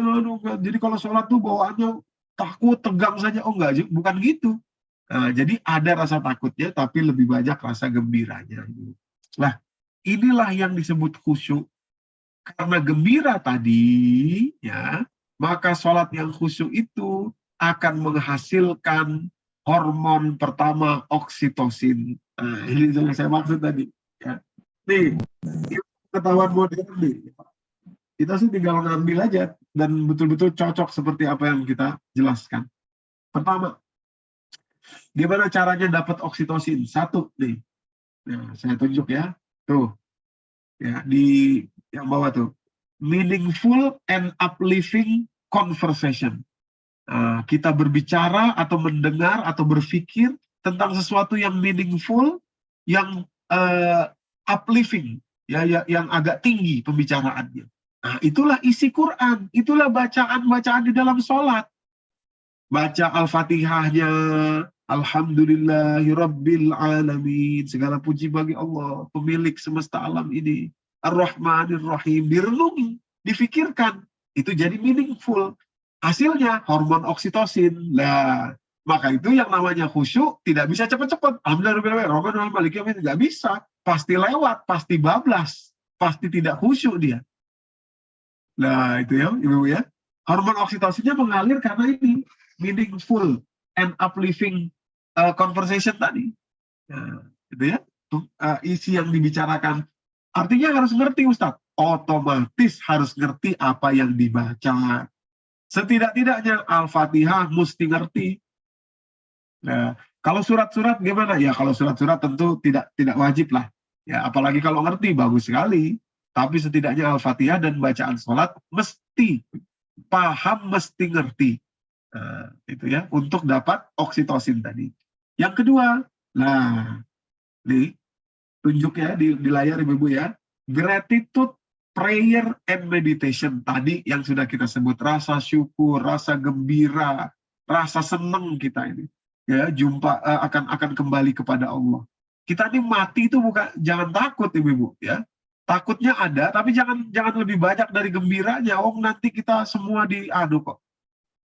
Semua yang tidak adil akan Allah adilkan nanti di akhirat itu. Semua yang kita rasa tidak ini akan disampaikan oleh Allah semuanya, ya kan? Nah, gratitude, prayer, and meditation itu ya. Itulah sholat juga. Kemudian berikutnya, nah, spend time with friends, family, ya. Meluangkan waktu, kalau kita sholat berjamaah ke masjid, umpamanya, dengan teman-teman, jumpa dengan kawan-kawan, atau kalau di rumah, dengan keluarga, ibu-ibu, misalkan dengan anak-anak, ayo anak-anak sholat, ibu yang memimpin, misalkan, atau anak yang memimpin, habis itu saling salaman, gitu ya, dan lain sebagainya, lah itu.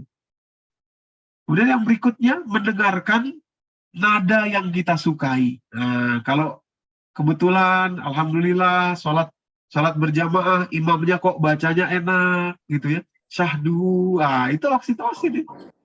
Ya, mengalir kepada kita itu. Ya, nada ya. Kalau di sini orang Barat kan tahunya musik ya, cuma musik saja. Kalau kita ngerti bahwa kalau kita suka, enak bacanya, oh enak kok ya bacanya itu, oksitosin kita mengalir. Ini, Bu. Ya, nah ini yang pertama, hormon oksitosin mengalir kalau orang sholatnya khusyuk. Yang kedua, bentar, sebelum hormon berikutnya, hormon oksitosin ini diperlukan sekali oleh tubuh kita. Jadi bayangkan, ibu-ibu, di 5 tempat tadi sholat kita, di saat-saat, kembali sebentar. Ini untuk oksitosinnya dulu. Mana tadi? Nah, ini betul-betul, ini kan kita di umpama sholat maghrib, tekanan darah lagi tinggi-tingginya. Begitu dialiri oksitosin langsung reda. Nah, itu maksudnya. Sholat isya begitu juga. Badan kita temperaturnya lagi tinggi-tingginya itu, dalamnya itu. Begitu mengalir oksitosin langsung reda. Enak. Nah, maka itu sholat isya, sholat maghrib, dan sholat subuh nanti bacaannya jahar supaya kita bisa mendengar bacaan yang indah, enak. Tadi salah satunya hormon oksitosin tadi kita mendengarkan nada yang cocok, yang indah, yang enak yang kita dengarkan ini. Nah ya, ini ibu. Nah ini, itu ya. Enak dengar nadanya itu, menenangkan tadi hormon oksitosin tadi, ibu. Jadi hormon oksitosin itu dampaknya luar biasa tadi ya, kepada jantung tadi, kardiovaskular tadi kan ya. Kemudian kepada otak kita, kepada ginjal kita, dia hormon oksitosin itu, kepada kelenjar timus ya, kepada pencernaan kita, ibu-ibu ya. Semua oksitosin itu dibutuhkan sekali oleh tubuh kita. Jadi kalau orang sholatnya khusyuk, sel-sel tubuhnya diremajakan dengan baik, dan juga kemudian hormon oksitosin tadi mengalir. Yang kedua, sholat khusyuk akan menghasilkan juga hormon yang sangat penting kedua, yakni serotonin, ibu-ibu. Tadi oksitosin, sekarang serotonin. Apa ini serotonin? Serotonin nanti dampaknya juga luar biasa. Nah, bagaimana menghasilkan serotonin? Yang pertama, tunjuknya yaitu 1, meditasi. Nah, meditasi ini kan bahasanya orang Barat kan, bahasa kita ya sholat khusyuk tadi, merenung tadi. Ya, jadi kalau kita khusyuk merenungi bacaan sholat kita, apa yang disebutkan, mengalir juga hormon serotonin kepada ke dalam tubuh kita, ibu ya, serotonin. Yang kedua, hormon serotonin juga dihasilkan dari, ini daily regime. Jadi kebiasaan setiap hari. Jam segini sholat, jam segini sholat, jam segini sholat, jam segini sholat. Tadi suprakiasmatik atau maukut, waktu, jam, kronobiologi yang ada di dalam tubuh kita ya. Jadi setiap jam segini pasti sholat, setiap jam segini pasti sholat. Nah, itu menghasilkan serotonin. Maka itu kalau bisa jangan dirubah-rubah, ibu-ibu. Ya, jangan dirubah-rubah itu maksudnya gini. Sholatlah tepat waktu saja. Memang sah juga kalau ibu sholat maghrib jam 5.30 umpamanya gitu ya. 5 menit sebelum sholat maghrib sah juga. Tapi kemungkinan serotoninnya nggak akan dapat.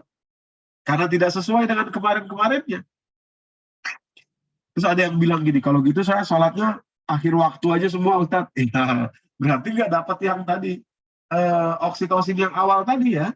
Karena bersama dengan orang lain dan lain sebagainya gitu ya. Nggak dapat di situ nanti. Nah, sholat jamaah gitu ya. Oke, berikutnya, physical activity ini juga kita lakukan sholat, ya. Kita ruku, sujud, berdiri lagi, ruku lagi, sujud lagi, menghasilkan hormon serotonin. Apalagi kalau jalan ke masjid, nah itu lebih dahsyat lagi tuh, jalan ke masjid itu, ya. Makanya kadang-kadang tuh gini, sebenarnya ada bagusnya juga kalau kalau jamaah umroh tuh agak jauhan dikit masjidnya, jangan terlalu dekat. Supaya jalannya agak lebih enak gitu. Ibu-ibu, itu physical activity-nya itu membawa hormon serotonin gitu ya, hormon serotonin. Itu. Oke, berikutnya paparan sinar matahari.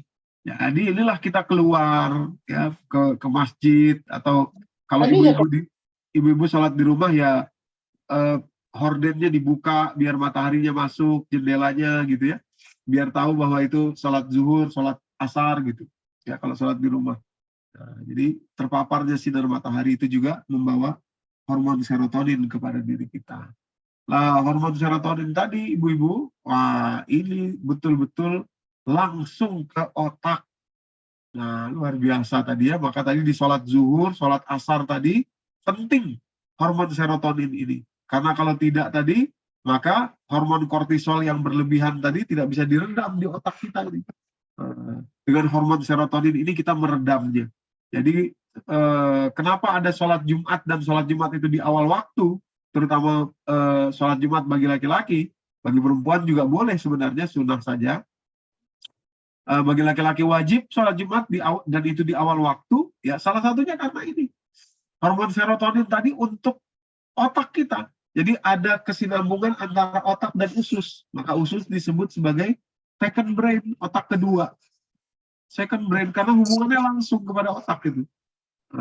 Yang membuat hubungan ini sehat antara otak dan brain namanya gut brain axis, ini aksis ya. Jadi ini adalah hormon serotonin,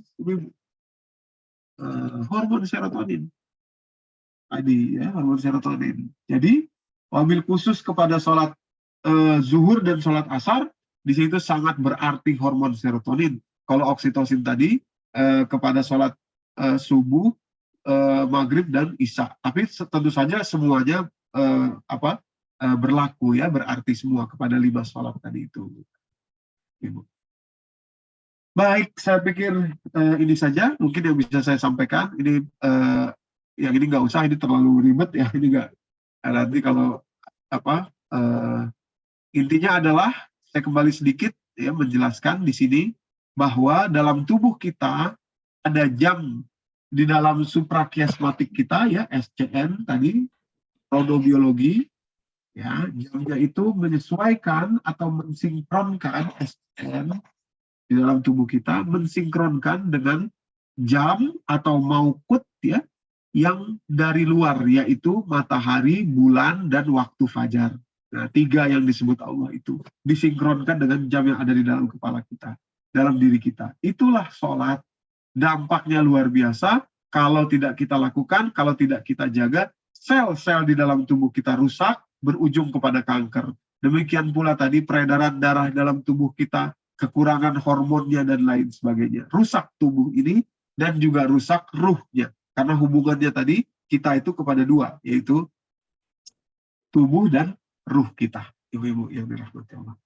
Oke, saya pikir ini saja yang bisa saya sampaikan untuk menjawab kenapa kok sholat itu mesti ada waktunya. Nah, bayangkan kalau satu hari nggak sholat, 30-an juta sel kita bisa rusak. Kalau satu hari nggak sholat. Satu hari nggak sholat berarti ada hormon yang tidak masuk gitu. Dan juga ada ancaman-ancaman pada jam-jam tertentu tadi. Tingginya tekanan darah, tingginya suhu di dalam tubuh gitu ya. Banjirnya testosteron dan kortisol di dalam tubuh kita. Dan kardiovaskular kita bisa berhenti tadi, serangan langsung naiknya blood pressure, tekanan darah. Wah, itu luar biasa. Kalau tidak sholat, kita tidak bisa menjaganya. Ibu-ibu yang dirahmati Allah. Maka itu sholat harus wudhu. Itu ya. Salah satunya itu wudhu itu untuk sini. Ini kan saraf-saraf kita semua ini. Tangan itu saraf, kaki itu saraf, wajah ini saraf semua isinya.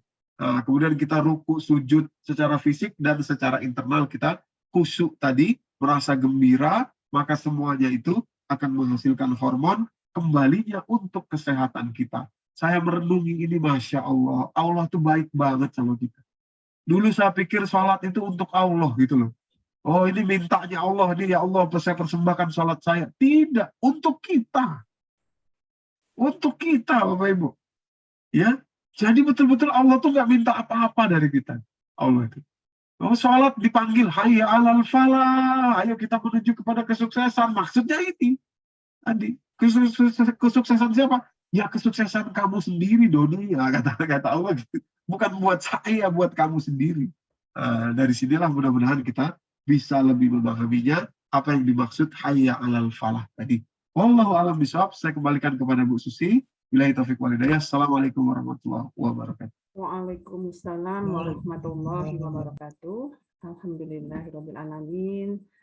Jazakallah khair Ustaz. Kita telah mendapatkan penjelasan yang begitu rinci tentang pentingnya atau manfaat atau kenapa kita itu harus sholat setiap hari. Mungkin ada dari kita yang belum tahu ya tentang ternyata begini makna. Mungkin kita tahunya hanya yang dari luar-luar aja, tetapi rupanya sangat erat kaitannya itu dengan tubuh kita dan bagaimana penyakit dihasilkan apabila kita itu tidak melaksanakan sholat secara rutin. Ada beberapa pertanyaan Ustadz. Ini Bu Husnul mau membacakan. Monggo Bu Husnul yang ada di chat. Iya, Bu.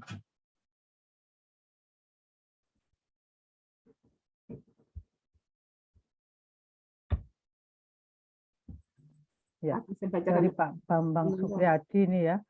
Assalamualaikum Pak Ustadz. Kalau Assalamualaikum. yang tidak sholat seperti non Islam gimana? Mohon pencerahannya. Jazakallah khair. Iya, yang tidak sholat berarti tidak mendapatkan keistimewaan tadi.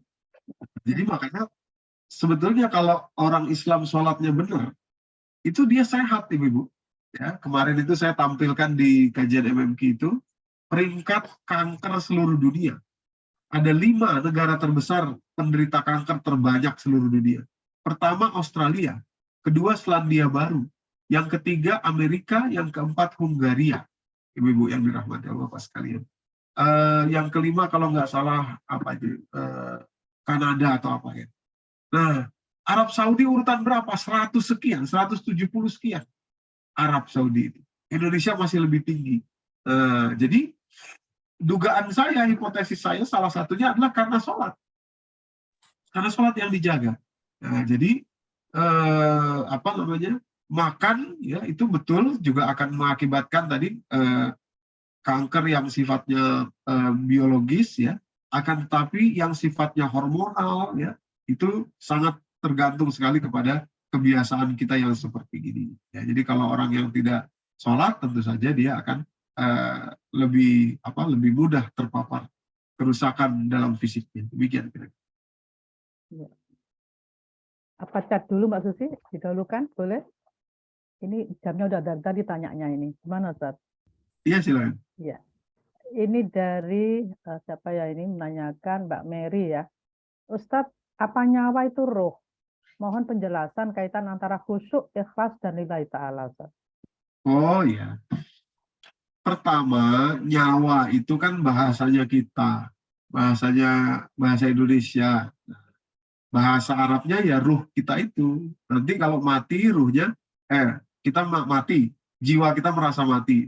Merasakan lepasnya itu loh, lepasnya dari badan itu, jiwa, nah itu merasa lepas, sudah lepas jadi ruh dia.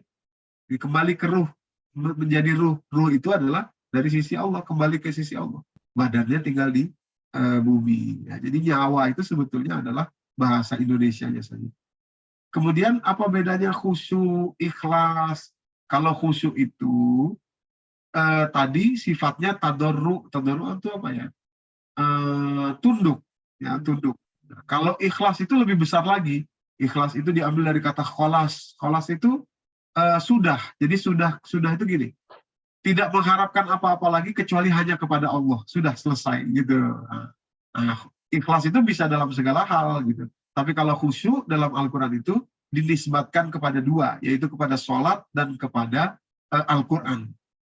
Ya, antakhsha'a qulubuhum lizikrillah wa ma nazala minal haq. Surat ke-57, surat Al-Hadid ayat ke-16 itu. Ya. Jadi khusyuk dan ikhlas bedanya di situ. Demikian. Mungkin langsung itu ada Mbak Yayu, Mbak Susi, yang raise hand. Iya, monggo. Yayu. Yayu, monggo. Assalamualaikum warahmatullahi wabarakatuh, Ustadz Doni. Waalaikumsalam warahmatullahi wabarakatuh. Ya, silakan Bu. Saya terus terang speechless untuk mengomentari dan banyak pertanyaan ya, Ustadz. Saya serasa sedang mengikuti kuliah neuroscience nih, gitu. Jadi tadi Masya Allah dijelaskan secara rinci dan sangat komprehensif gitu ya, antara analisa neuroscience dan fungsi tubuh manusia gitu. Jadi saya udah lama sebetulnya bertanya-tanya gitu ya Ustadz ya. Sholat ada untuk mencegah perbuatan keji dan mungkar gitu. Oh barangkali karena khusyuk gitu ya Ustadz. Tapi ini tadi dijelaskan ada hubungannya dengan waktu, tempat, dan kemudian hormon dan sebagainya. Iya. Jadi saya mulai nyambung gitu Ustadz, dalam arti kan perilaku manusia, kepribadian, misalkan uring-uringan, pemarah, kemudian yang keji-keji gitulah gitu. Iya. Itu kan sangat berhubung dengan hormon dan ilmu tubuh gitu ya Ustadz ya gitu. Terus kemudian saya juga teringat kenapa nanti di hisab itu, di yaumil hisab itu adalah sholat itu yang dihisab pertama kali oleh Allah gitu ya. Berarti itu menyangkut kepribadian, menyangkut perilaku, menyangkut kebiasaan gitu ya. Dan subhanallah ini perintah sholat itu benar-benar saya baru ngeh gitu ya Ustaz. Artinya kenapa yang dihisab pertama kali, kemudian kenapa mencegah keji dan mungkar. Rupanya ini menyangkut perilaku dan kepribadian manusia. Nah ini saya ingin menyimpulkan, barangkali kalau seandainya salah, mohon dikoreksi ya Ustadz. Ya. Jadi ujung dari semua penjelasan Ustadz tadi, kalau saya renung-renungkan, berarti sumbernya adalah masalah rasa ya Ustadz. Betul nggak Ustadz? Masalah rasa. Rasa yang bahagia, rasa yang jiwa yang tenang gitu, terus kemudian rasa khusyuk itu. Jadi dari semua penjelasan tadi, ujungnya adalah masalah rasa. Betul nggak Ustadz? Mohon penjelasan. Oke, baik. Terima kasih Bu Yayu. Jadi langsung saya jawab ya Bu Sul. Monggo, Ustaz. Iya, jadi betul sekali. Itu sebabnya kita akan terbuka semua. Misalkan tadi surat 29 Al-Ankabut ayat 45 tadi yang dimaksudkan Bu Yayu tadi ya. Kalimat Allah Subhanahuwataala utlu ma uhiya ilaika minal kitab wa aqimis shalah innas sholata tanha 'anil fahsya'i wal munkar. Tanha 'anil fahsya'i wal munkar itu bukan sembarang sholat, tapi sholat yang utlu ma uhiya ilaika minal kitab tadi ya.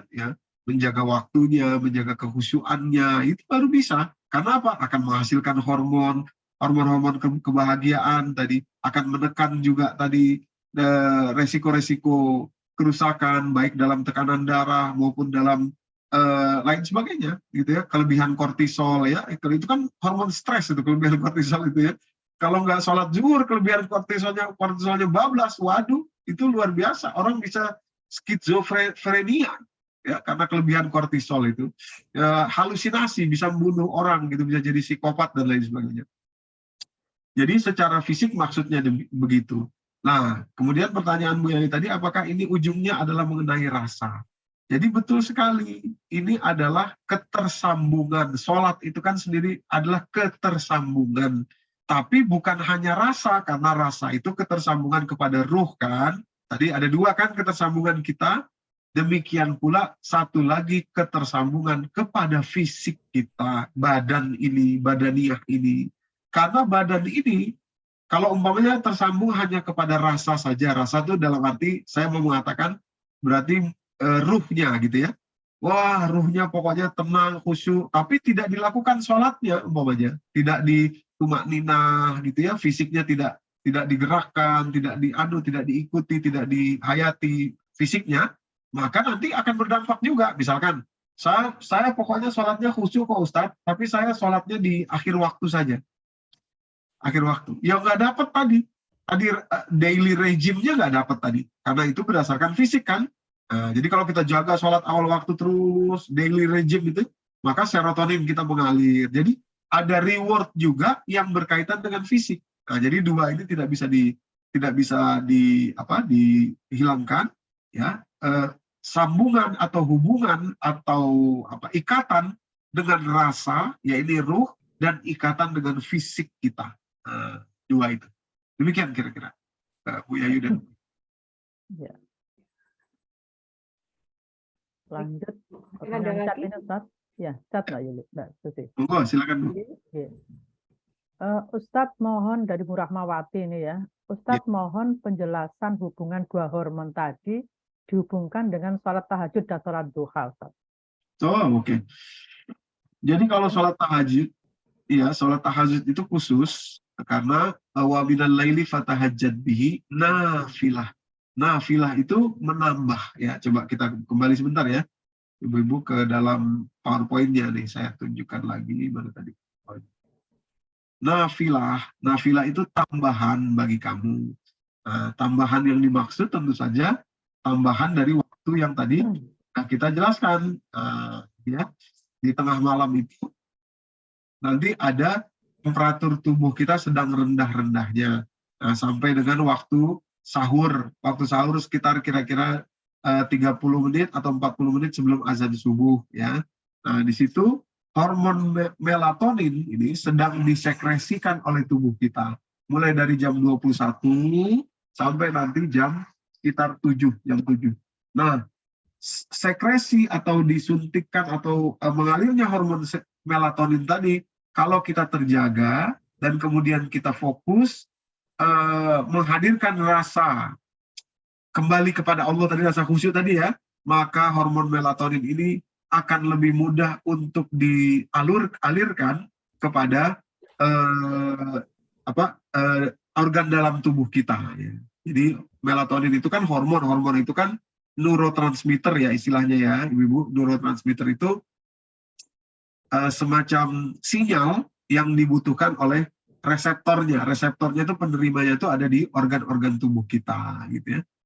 Jadi itulah maksudnya kenapa tambahan yang sangat mahal tentu saja itu melatonin itu kita butuhkan. Itu melatonin itu dampaknya luar biasa sekali.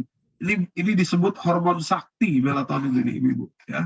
Ini luar biasa melatonin ini, bisa mengobati kanker, bisa menjadi antioksidan dia, apalagi macam-macam ya hormon melatonin. Makanya kalau orang jet lag susah tidur, salah satunya resepnya adalah resep dokter adalah melatonin ya supaya dia istirahat.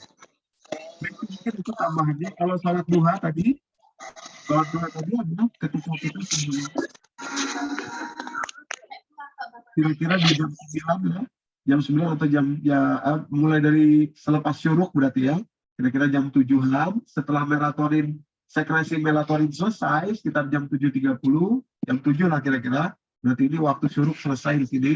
Nah, tadi dari jam 9 ya, setelah melatonin selesai, maka di situ hormon kortisol kemudian bekerja, hormon testosteron bekerja. Nah, kalau kita sholat lebih bagus lagi, artinya meredakan atau bukan meredakan ya, membuat hormon kortisol ini agak direm sedikit ya, karena dia kalau terlalu banyak akan menimbulkan glukokortikoid atau gluconeogenesis. Glukokortikoid itu adalah semua bentuk protein itu dijadikan gula oleh tubuh kita kalau kebanyakan kortisol. Itu kortisol itu fungsinya begitu. Nah, jadi sholat duha itu tambahan untuk badan kita ya, jadi semacam infak lah untuk badan kita gitu, sedekah untuk badan kita, tulang-tulang kita itu maksudnya itu begitu. Nah, demikian apalagi sholat zuhurnya nanti. Nah, jadi tambahan nafilah itu tambahan bonus ya untuk tubuh kita, kira-kira begitu. Ya. Mbak Susi? Ya, monggo lagi Bu Husnul, ada lagi? Oh ya, masih ada lagi nih. Yes. Ini dari Bu Diana Safitri. Ustadz, kalau jam 2 di peslip gitu ya, dini hari itu ya, apa efeknya kalau kita bangun untuk sholat tahajud terhadap badan? Dan apakah ini sebabnya sholat tahajud itu pahalanya paling besar karena bangun saat paling enak tidur? Seberapa penjelasannya? Enggak, kalau yang deep sleep itu tadi itu kan saja istilahnya perkiraan, karena mereka nggak kenal sholat tahajud. Boleh jadi deep sleep-nya pada jam 1 gitu. Umpamanya kita tidur jam 9. Jadi durasi tidur itu nanti berdasarkan jam. Ya, jadi orang kalau misalkan dia sudah lebih tua, misalkan ya, usianya sudah lebih misalkan di atas 60, maka durasi tidurnya tidak lagi selama yang dibutuhkan oleh anak remaja karena beberapa hormonnya sudah tidak lagi memproduksi itu gitu. Nah, jadi sebetulnya deep sleep itu diukur dari durasi tidur. Umpama kita tidur jam 9 sudah tidur. Nah, pasti deep sleep-nya itu kira-kira jam 11-an gitu. Jam 12-an gitu. Nah, gitu. Jadi nanti sudah bangun sekitar jam 2 umpamanya ya. Jam 1, jam 2 gitu. Jadi deep sleep yang dimaksud di layar tadi itu hanya perkiraan orang-orang ahli anu saja. Yang mereka tentu tidak tahu sholat tahajud. Saya kira demikian. Ya, begitu Bu Dana. Ada yang resen? Ya, Pak Pak Iskandar kayaknya ini. Pak Silakan Iskandar langsung, ini. ya. Monggo Pak Iskandar. Assalamualaikum Ustadz. Waalaikumsalam. Ustadz, saya terkesima sekali dengan yang disampaikan hari ini dan bagus sekali. Sejak dulu saya sering ditanya teman, kenapa sih mesti sholat di waktu itu? Kenapa saya harus wudhu? Kenapa saya harus macam-macam lah ya? Nah, tadi terjawab semuanya. Saya hanya ingin usul materi tadi bisa nggak Ustadz nanti kita murojaah gitu ya. Cuman murojaah ini perlu kan ada kalimat-kalimat sederhana mungkin dari teman di grup ini bisa membuat atau ada rekaman kita pelajari ulang Ustaz. Karena sekali mendengar nanti nggak cukup menurut saya. Karena isinya sangat bagus dan saya yang sering kita teman-teman sejak kuliah dulu. Nah, sekarang saya baru dapat jawaban. Nah, jadi konkretnya saya usul saya terutama ingin memurojaah ini materi pada hari ini. Cuma bagaimana caranya? Apa YouTube-nya atau ringkasannya? Kalau YouTube ada, saya mohon di-publish, Ustaz. Iya. Itu aja. Saya nggak bisa ngomong karena harus dengar dulu. Nanti setelah dengar, mungkin saya akan diskusi dengan Ustadz di tayang grup-grup yang kita akan dapat link nantinya. Terima kasih Bu Pentia dan Ustadz. Assalamualaikum warahmatullahi wabarakatuh. Ada tambahan Bu Kusno? Tambahan pertanyaan itu. Iya. Ada pertanyaan tambahan dari Bu Yayu, Ustadz. Iya. Perintah sholat rawatib terbanyak adalah waktu zuhur. Berarti ada korelasi dengan penurunan hormon juga ya Ustadz? Begitu pertanyaannya. Sholat terbanyak di waktu zuhur? Sholat rawatib terbanyak adalah waktu zuhur. Oh, maksudnya sholat sunnah kali ya? Sholat sunnah rawatib. Rawatib ya Ustaz. Oh iya.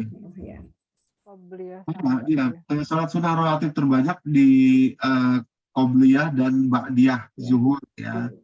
Tentu saja boleh jadi bisa kita pahami sekarang bahwa di situ kita membutuhkan lebih banyak lebih banyak konsentrasi, ya, lebih banyak perenungan ya supaya hormon-hormon kortisol tadi berkurang dan juga hormon serotonin dan oksitosin tadi bertambah gitu. Karena ya memang kan duniawi kita itu kan biasanya ada di zuhur dan asar gitu ya.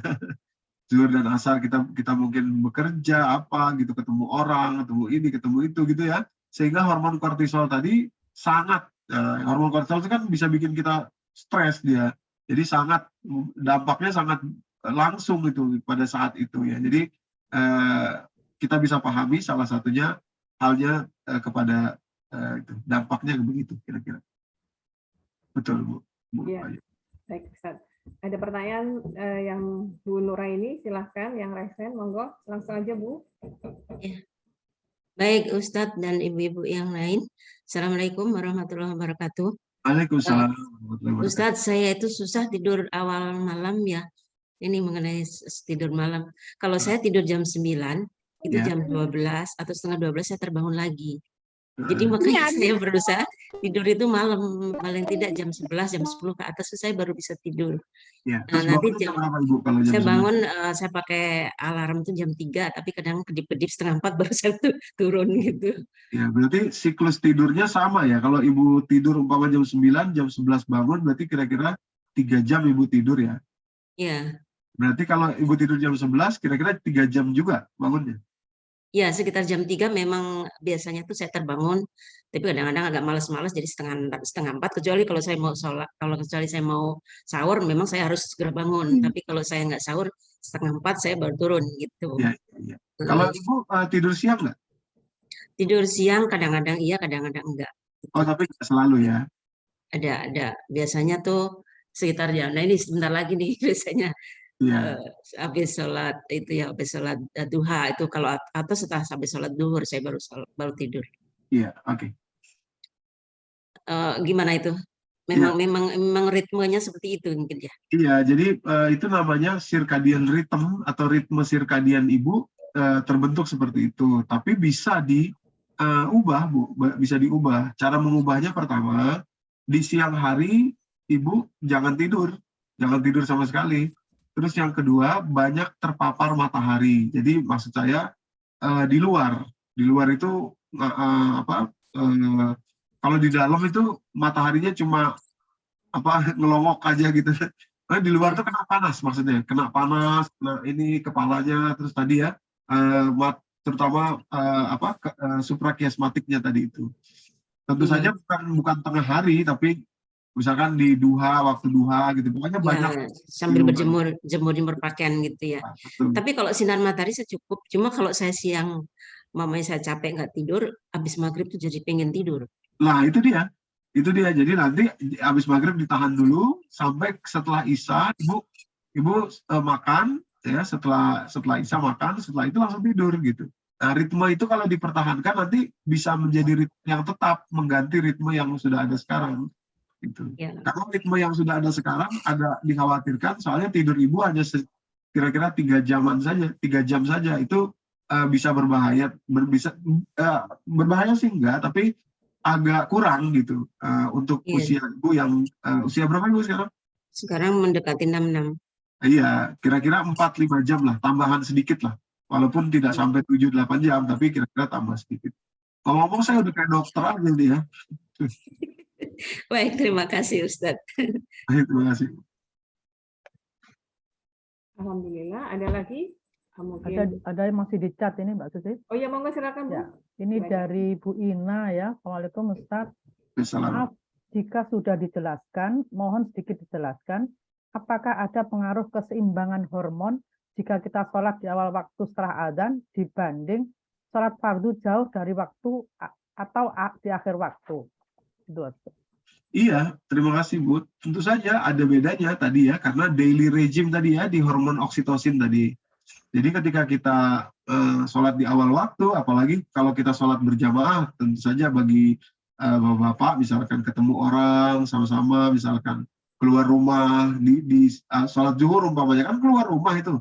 Walaupun pakai mobil umpamanya, tapi kan jalan ke masjidnya, lihat matahari masuk, gitu. Itu lebih bagus daripada sholat di akhir waktu, apalagi kalau sholatnya sendiri. Nah itu lebih bagus ya. Tapi kalau memang dalam kondisi tertentu kita berhalangan yang syar'i, yang memang misalkan hujan dan lain sebagainya, tentu saja tidak masalah. Tapi lebih awal waktu lebih bagus, dan lebih bagus kalau kemudian berjumpa dengan banyak orang dan lain sebagainya. Salat jamaah. Demikian. Saya boleh bertanya, Ustadz? Oh ya. Ya, Assalamualaikum warahmatullahi wabarakatuh. Ustadz, katanya Rasulullah juga ada tidur siang ya. Apabila tidur siang, Rasulullah itu jam berapa Ustadz saatnya tidur siang? Pertama itu. Yang kedua Ustadz, kalau namanya awal waktu itu, kalau seandainya 15 menit atau setengah jam itu apa udah masih termasuk awal waktu atau enggak Ustadz? Oke. Baik, yang pertama pertanyaan Bu Vivi adalah tidur qailullah ya. Dari namanya saja sudah ketahuan bahwa tidur ini adalah untuk tujuannya nanti bisa betul-betul terjaga atau terbangun di waktu malam, tambahan bagi sholat malam. Surat ke-73 itu, ya ayyuhal muzammil qumil laila illa qalilan nisfahu aw inqus minhu qalilan aw zid alaihi warattilil qur'ana tartila, dan seterusnya. Kapan itu dilakukan? Ada dua pendapat. Yang pertama, ada yang berpendapat dilakukan sebelum zuhur, kira-kira 45 menit sebelum zuhur. Tadi kalau kita lihat durasi circadian rhythm, kembali sebentar, gambar circadian rhythm-nya saya tampilkan lagi. Nah, berarti Ya, tadi kalau diambil pendapat yang pertama, qailullah pendapat yang pertama yaitu kira-kira 45 menit sebelum sholat zuhur, ya, maka posisinya ada di sini. Nah, posisinya ada di sini. Qailullah yang pertama. Nah, di situ berarti kita lihat memang perlu ada juga bagusnya tidur di situ, maka itu orang Jepang melakukan ini, ya, karena itu merendahkan juga kortisol. Kortisol tadi kan ada atau mengalir karena kita itu conscious, dalam keadaan sadar gitu ya. Nah, jadi orang Jepang mengamalkan ini, dia tidur siang orang Jepang itu. Atau pendapat yang kedua kira-kira 30 menit setelah sholat zuhur. Nah, 45 menit sebelum zuhur atau 30 menit setelah zuhur, atau sampai 45 menit juga lah kira-kira gitu ya. Nah, yang keliru salah adalah kalau tidurnya dari habis zuhur sampai asar. Itu kebanyakan gitu ya, makanya nanti kelewatan gitu ya. 45 menit lah kira-kira habis sholat zuhur umpamanya gitu kita tidur. Nah, jadi ini waktu qailullah ya, orang Jepang juga mengamalkan itu. Yang kedua, pertanyaan Ibu tadi Bu tadi saya lupa, Bu. Oh, 15 menit atau setengah jam itu masih termasuk awal. Oh ya. Awal waktu yang dimaksud tentu saja ketika azan dan iqomah gitu ya. Jadi iqomat itu adalah qad qamatis shalah. Salat sudah berdiri gitu ya. Salat sudah berdiri. Ayo kita salat, kira-kira kan begitu. Nah, tapi kalau untuk ibu-ibu tentu saja salat di rumah silahkan. Kira-kira 10-15 menit masih termasuk kepada awal waktu. 10-15 menit itu. Tapi kalau dalam artian iqomah tentu saja setelah iqomah. Kira-kira begitu, Bu. Terima kasih, Ustaz. Jazakallah. Jadi ini Ustadznya banyak ucapan terima kasih ke Ustadz, dan yang lain adalah banyak yang mensupport idenya Pak Iskandar tadi, Ustadz, tentang kapan bisa merefresh lagi tentang tema hari ini gitu.